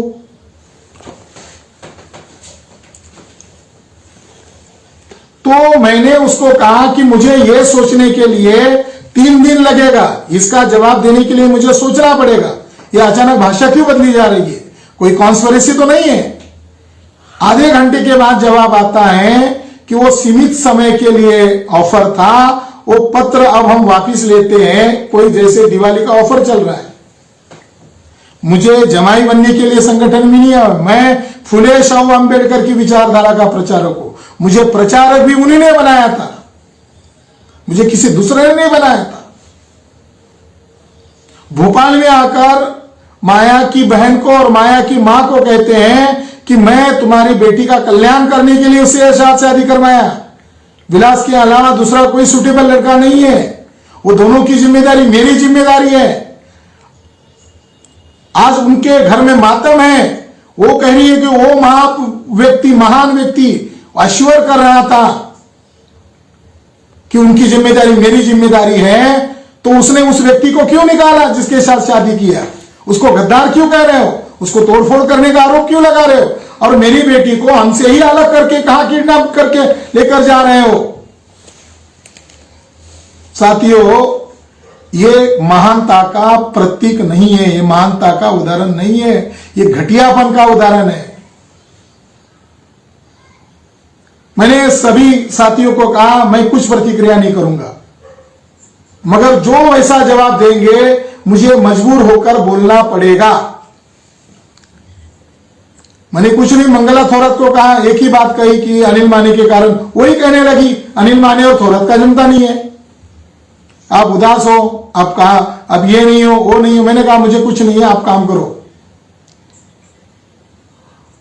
बाद में उसने मेश्राम साहब को बता दिया, मेश्राम साहब को मंगला थोरात ने बता दिया, एक महिला ने बता दिया, लेटर में लिख दिया, तुम सभी को कह रहे हो। मैंने किसको कहा? 6 दिसंबर महापुरुष डॉक्टर बाबा साहब अंबेडकर का महापरिनिर्वाण दिन है। बामसेब का बर्थ प्लेस भी 6 दिसंबर को है और मेरा सोशल सुसाइड करवाने का दिन भी 6 दिसंबर है। अमन मेश्राम जी ने मुझे निलंबित करने का लेटर के तौर पर भेजा। माया बकाडी जी ने 2 पन्ने में लिखा उनकी कोई गलतियां नहीं है, जो बातें आप बता रहे हो बेबुनियाद हैं। उसका जवाब उसको नहीं दिया जाता, उसके ओपिनियन के आधार पर मुझे संगठन में रखना चाहिए था, नहीं रखा जाता, बल्कि उसको यह कहा जाता है तू संगठन विरोधी है, तू विलास खन्ना का समर्थन कर रही है। उसने कहा आपने मेरी उसके साथ शादी करवा दी और आप उसके खिलाफ मुझे खड़ा कर रहे हैं, मैं क्या करूं अभी? साथियों, ये सारी बातें दुख भरी बातें हैं। जिसने 22 साल संगठन के लिए लगाया उसके लिए अत्यंत दर्दनाक है, और ये बातें मैं जहर मानकर पी चुका था और मुझे लग रहा था कि मेश्राम जी अगर चुप रहेंगे और मेरी बदनामी नहीं करेंगे तो मैं मेरी निजी जिंदगी जैसे तैसे जी लूंगा और उद्देश्य संगठन के लिए एक जहर पी लूंगा। हम 3 लोग अभी विक्टिम है। मेरा चरित्रानंद, माया का चरित्रानंद, उनके ही इज्जत को बचाने के लिए उनकी मिसेस के करतूत के कारण हमने शादी किया। आज मैं घोषित कर रहा हूं वैशाली मेरी पत्नी है, माया बगाटे अर्थात माया खरात भी मेरी पत्नी है। मैं जिम्मेदारी से हाथ ऊपर नहीं कर रहा हूं। जिसने करवा लिया उसने हमारा बलि चढ़ा दिया। अंतिम बात बता रहा हूं, मुझे प्रेशर करने के लिए, ब्लैकमेल करने के लिए वामन मेश्राम जी ने 3 दिन पहले रात के 12 बजे रुपेश वसाटे के द्वारा लेटर भेजा। लेटर में यह शब्द थे कि तुम्हारे ऊपर 70,000 का कर्जा है हमारा, उसको चुकता करना है। 2 लाख लिए थे 3-3.5 वर्ष पहले। मैं 4 महीने के लिए त्रिपिटक की छुट्टी पर था। मैं क्यों गिड़गिड़ा रहा था कि मेरा मानधन दो? उल्टा मेरा उनके ऊपर 50,000 रुपए का पैसा आना बाकी था। मैंने डीडी अंबादी जी को कहा, मैंने लिखित में दिया, अक्टूबर और नवंबर का मेरा मानधन बाकी है। तानाशाह गुंडागर्दी वामन मेश्राम ने लिख के दिया, तुमने 2 महीना काम ही नहीं किया। मेरा डे टू डे का सोशल मीडिया में है। शहडोल में गया था मेश्राम जी, आप महाराष्ट्र में थे, मैं गया था। बालाघाट में आप नहीं गए थे, मैं गया था। अंबिकापुर में मैं गया था और मेरे ऊपर केस हुआ। क्रिश्चियन मोर्चा के प्रोग्राम में मेरे ऊपर केस हुआ। आप कहते हो मैंने कार्यक्रम नहीं किया। गरीब लोग, जो असहाय लोग होते हैं, मराठी में बोलते हैं तड़तड़ाहट लगे। मैं कह रहा हूं बद्दुआ लगेगी तुम्हें। हम तो आपको महापुरुष मान रहे थे, आपके लिए हम केसेस झेल रहे थे। नांदेड़ का केसेस का पैसा नहीं दिया, रायगढ़ के केस का बता दिया, राइटिंग आपकी भद्दी है, उस महिला का आपने क्या किया, मैं मुंह खोलूं उसको, उस महिला ने केस डाला है आपके लेटर राइटिंग के ऊपर, मेरा मुंह मत खुलने दीजिए। मैं सभी साथियों को नम्र निवेदन कर रहा हूं, राष्ट्रीय अधिवेशन कीजिए, मगर मुझे बदनाम मत कीजिए। माननीय वामन मेश्राम कोई जन आंदोलन चलाने वाले नहीं है, कोई व्यवस्था परिवर्तन करने वाले नहीं है, उनको अपनी लुगाई को बचाना है और उनकी गलतियों को छुपाने के लिए हर तरह का षड्यंत्र किया जा रहा है। मैं इस मौके पर इतना ही कहना चाहता हूं, ढेर सारी बहुत सारी बातें हैं, मैं आज भी उनको निवेदन कर रहा हूं, 1% बातें हमने खोली है, धमकी मत दीजिए, गालियां मत दीजिए, अश्लील भाषाओं का शब्द प्रयोग मत कीजिए। हमने आपके लिए अश्लील भाषा का शब्द प्रयोग नहीं किया, हमने गालियां नहीं दी, हमने हमारे जीवन को कुर्बान किया आपके लिए। जो बेटे को बच्चे को लेकर सवाल खड़े कर रहे हैं, गलत है, शर्मनाक है। किसके लिए कर रहे हो ये? बेटी कहते हो और बेटी का ही चरित्रानंद करते हो। उसने अभी नहीं बताया 10 साल में क्या शोषण किया गया।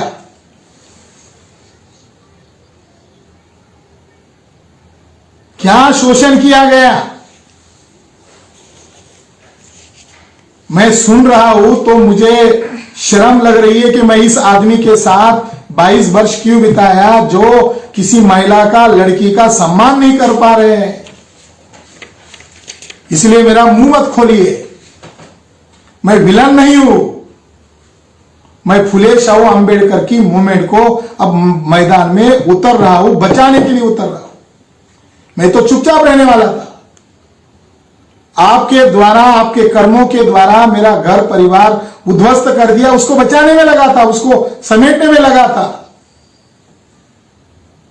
मगर अब मुझे यकीन हो गया है, विश्वास हो गया है, कई फुल टाइमर्स है, कई लोग हैं जो चले गए, और निशा मेश्राम मैडम के कारण चले गए। 2022 में जो टूट फूट हुई वो निशा मेश्राम मैडम के कारण हुई। 2019 में मुझे संगठन से निकाल दिया गया था।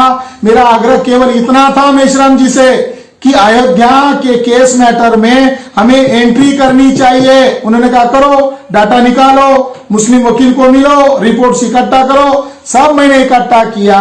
एडवोकेट मोहनीश थोरात औरंगाबाद के हैं, वो हाईकोर्ट के वकील है, ड्राफ्ट करने के लिए पास में बैठा, क्योंकि वो कहे कि जल्दी करना है। तो आर्कियोलॉजी का मैं एक्सपर्ट नहीं हूं, आपके पास डाटा है, रिपोर्ट में कहां पढ़ता बैठूं, आप एविडेंस दो, हम उसको जोड़ते हैं और मैं कानून की भाषा में इसका ड्राफ्ट करता हूं। माननीय पीबी सावंत साहब, पूर्व जज, इनको उसका ड्राफ्ट दिखाया गया, वो मुझ पर गुस्सा किए, कितने दिन तक तुम क्यों चुप बैठे थे, ये केस आप लोग जीतने वाले हो, वामसे वाले जीतने वाले, और हिंदू मुस्लिम की लहर आप हमेशा के लिए खत्म करने वाले हो। खराब आपको कोर्ट में जाना चाहिए। मुझे उस समय जलील करके निकाल दिया गया। बहुत दर्दनाक कहानी है। मोहम्मद मेश्राम बुद्धिज्म के खिलाफ है। मोहम्मद मेश्राम को बुद्धिज्म के प्रति एलर्जी है। इसके लेटर है मेरे, उनके करस्पॉन्डेंट। मुझे घर पर बिठाया गया, माननीय डीआर ओल ने विनती करके मुझे दोबारा संगठन में लिया। मैं 2019 से लेकर अभी तक चुपचाप काम किया। 6 महीने पहले मैंने 2 रिटायर्ड हाईकोर्ट के जज को कन्विंस किया कि ये सीजीआई जो है आरएसएस का काम कर रहा है। आप भी मुझे व्यक्तिगत तौर पर कहते हो, हम तो खुले मंच पर बोल रहे हैं। मगर 2.5 एकड़ का फैसला सीजीआई और बाकी जजेस ने दिया।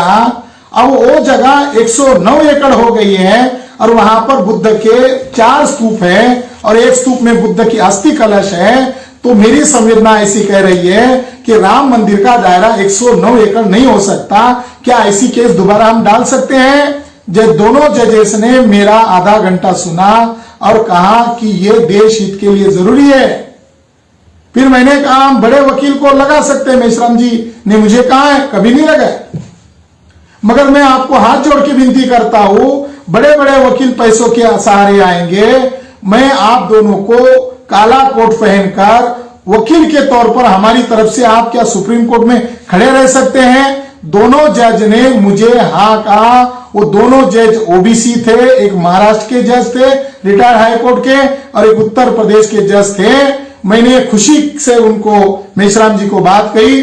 मेश्राम जी ने कहा अच्छा मुझे लिख के भेजो सचिवालय, बाद में सोचते हैं, जरूर अमल करेंगे। अब जो सावंत साहब के समय में 2019 में हमने जो ड्राफ्ट किया था बस उसको रीमॉडरेट करना था, उसके लिए तक मुझे समय नहीं दिया जा रहा था, वकील को मिलने नहीं दिया जा रहा था और आखिर तक वो दोनों जज 1 रुपया न लेते हुए अयोध्या का केस फ्री में लड़ने के लिए तैयार थे। अभी तक फैसला नहीं हुआ। मैं इस मौके पर देश के तमाम साथियों को ये जो मैंने गंभीर आरोप मेश्राम जी के ऊपर लगाया, उनको बुद्धिस्ट लोगों का पैसा तो चाहिए मगर बुद्धिस्ट विरासत नहीं बचानी है। कई केसेस है। मेरा उनसे व्यक्तिगत झगड़ा अब शुरू हुआ है क्योंकि उन्होंने मेरा व्यक्तिगत लाइफ भी बर्बाद किया, माया का भी किया, वैशाली का भी किया और घूम रहे हैं, निर्मल है, स्वच्छ है। नहीं, उनके ऊपर ढेर सारे दाग है। कभी उन्होंने हमें उकसाया तो उन सारे सबूत के साथ हम दोबारा आएंगे। हम उनका मुंह नहीं देखना चाहते।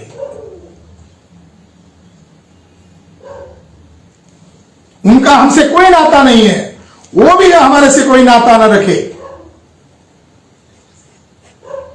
22 साल मैंने समाज के लिए इन्वेस्ट किया।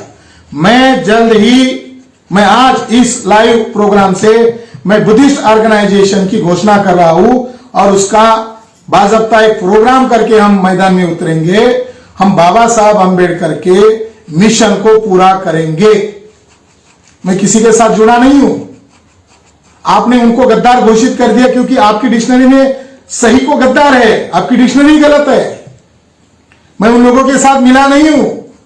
आपका वहम है, डर है, आपका कर्म है, जैसा कर्म वैसा फल मिलेगा। मैं बुद्धिस्ट ऑर्गेनाइजेशन का हमारा जो ड्रीम है बाबा साहब अंबेडकर का, भारत बौद्धमय करूंगा, शासक जमात बनाऊंगा, देश भर में मैं घूमूंगा और उस बुद्धिस्ट ऑर्गेनाइजेशन का नाम है सनातन धम्म। बुद्धिस्ट ऑर्गेनाइजेशन हम बना चुके हैं, उसकी मैं घोषणा करता हूं। उसकी सेंट्रल बॉडी की जल्दी घोषणा की जाएगी, बाज़ाब्ता उसका प्रोग्राम किया जाएगा और देश भर में 150 करोड़ लोगों में अकेले वामन मेश्राम ही नहीं है। हमें तो नजर दिया गया, इसको दुश्मन मानो, उसको दुश्मन मानो। खाबड़े साहब ने जो कहा वही सही है। खाबड़े साहब ने उपदेश में कहा था हम पदाधिकारियों का चयन करते, नेता का नहीं। पदाधिकारी को भ्रम नहीं होना चाहिए, वो नेता है। समाज नेता का चयन करता है। कार्यकर्ताओं का किरदार, कार्यकर्ताओं का चरित्र ही संगठन का चरित्र होता है। नेता के चरित्र को क्या करोगे? जो फंसा रहा है, ये काम तो कोई नाना फडणवीस कर सकता है। जिन्होंने ये हम तीनों लोगों के साथ किया, कई सारे लोगों के साथ किया है, मगर इतना घिनौना व्यवहार, सुसाइड करने तक हो जा रही है। सुसाइड करने तक मैं जा रहा हूं, सुसाइड करने तक मेरी मिसेज जा रही है। वैशाली जो पहला नहीं हुआ उसके ऊपर उंगलियां उठाई जा रही है। तो मैं इस मौके पर इतना ही कहता हूं, बाबा साहब अंबेडकर का, फुले शाहू अंबेडकर का, बुद्ध सम्राट अशोक का मिशन हम चलाएंगे। इसके लिए जी जान देंगे। आंखें खुल गई, ठोकर लगने से आंखें खुल गई है। कई सारे लोग बाहर हैं, उनका किसी ने दर्द नहीं सुना। गद्दार कह दिया, कह दिया। वो कहेंगे आरएसएस के साथ जुड़ गया है, बीजेपी के साथ जुड़ गया है, ब्राह्मणों के साथ जुड़ गया है, चरित्र खराब है, पैसे का भ्रष्टाचार किया है, ये आरोप लगा देंगे। बची कुची जिंदगी वही आरोप का जवाब देते रहेंगे। वो क्या करेंगे? मेरा चरित्र शुद्ध है, माया का चरित्र शुद्ध है, हमें फंसाया गया, मैं मेरी जिम्मेदारी को झटका नहीं रहा हूं। वो मेरी पत्नी है, इसकी भी मैं घोषणा कर रहा हूं। उसके ऊपर, मेरे ऊपर उंगली उठाने का किसको अधिकार नहीं। साथियों, आपका मैंने समय लिया, आपने सुना, क्योंकि मुझे ढेर सारे फोन आ रहे हैं और जो चुभने वाली बातें हैं मुझे उसका जवाब देना उचित समझा। आशा है वामन मेश्राम जी हमें उकसाएंगे नहीं और बाकी जो इतिहास है वो बाहर निकालेंगे नहीं। जय जोहार, जय भीम, नमो बुद्धाय, जय मूल निवासी।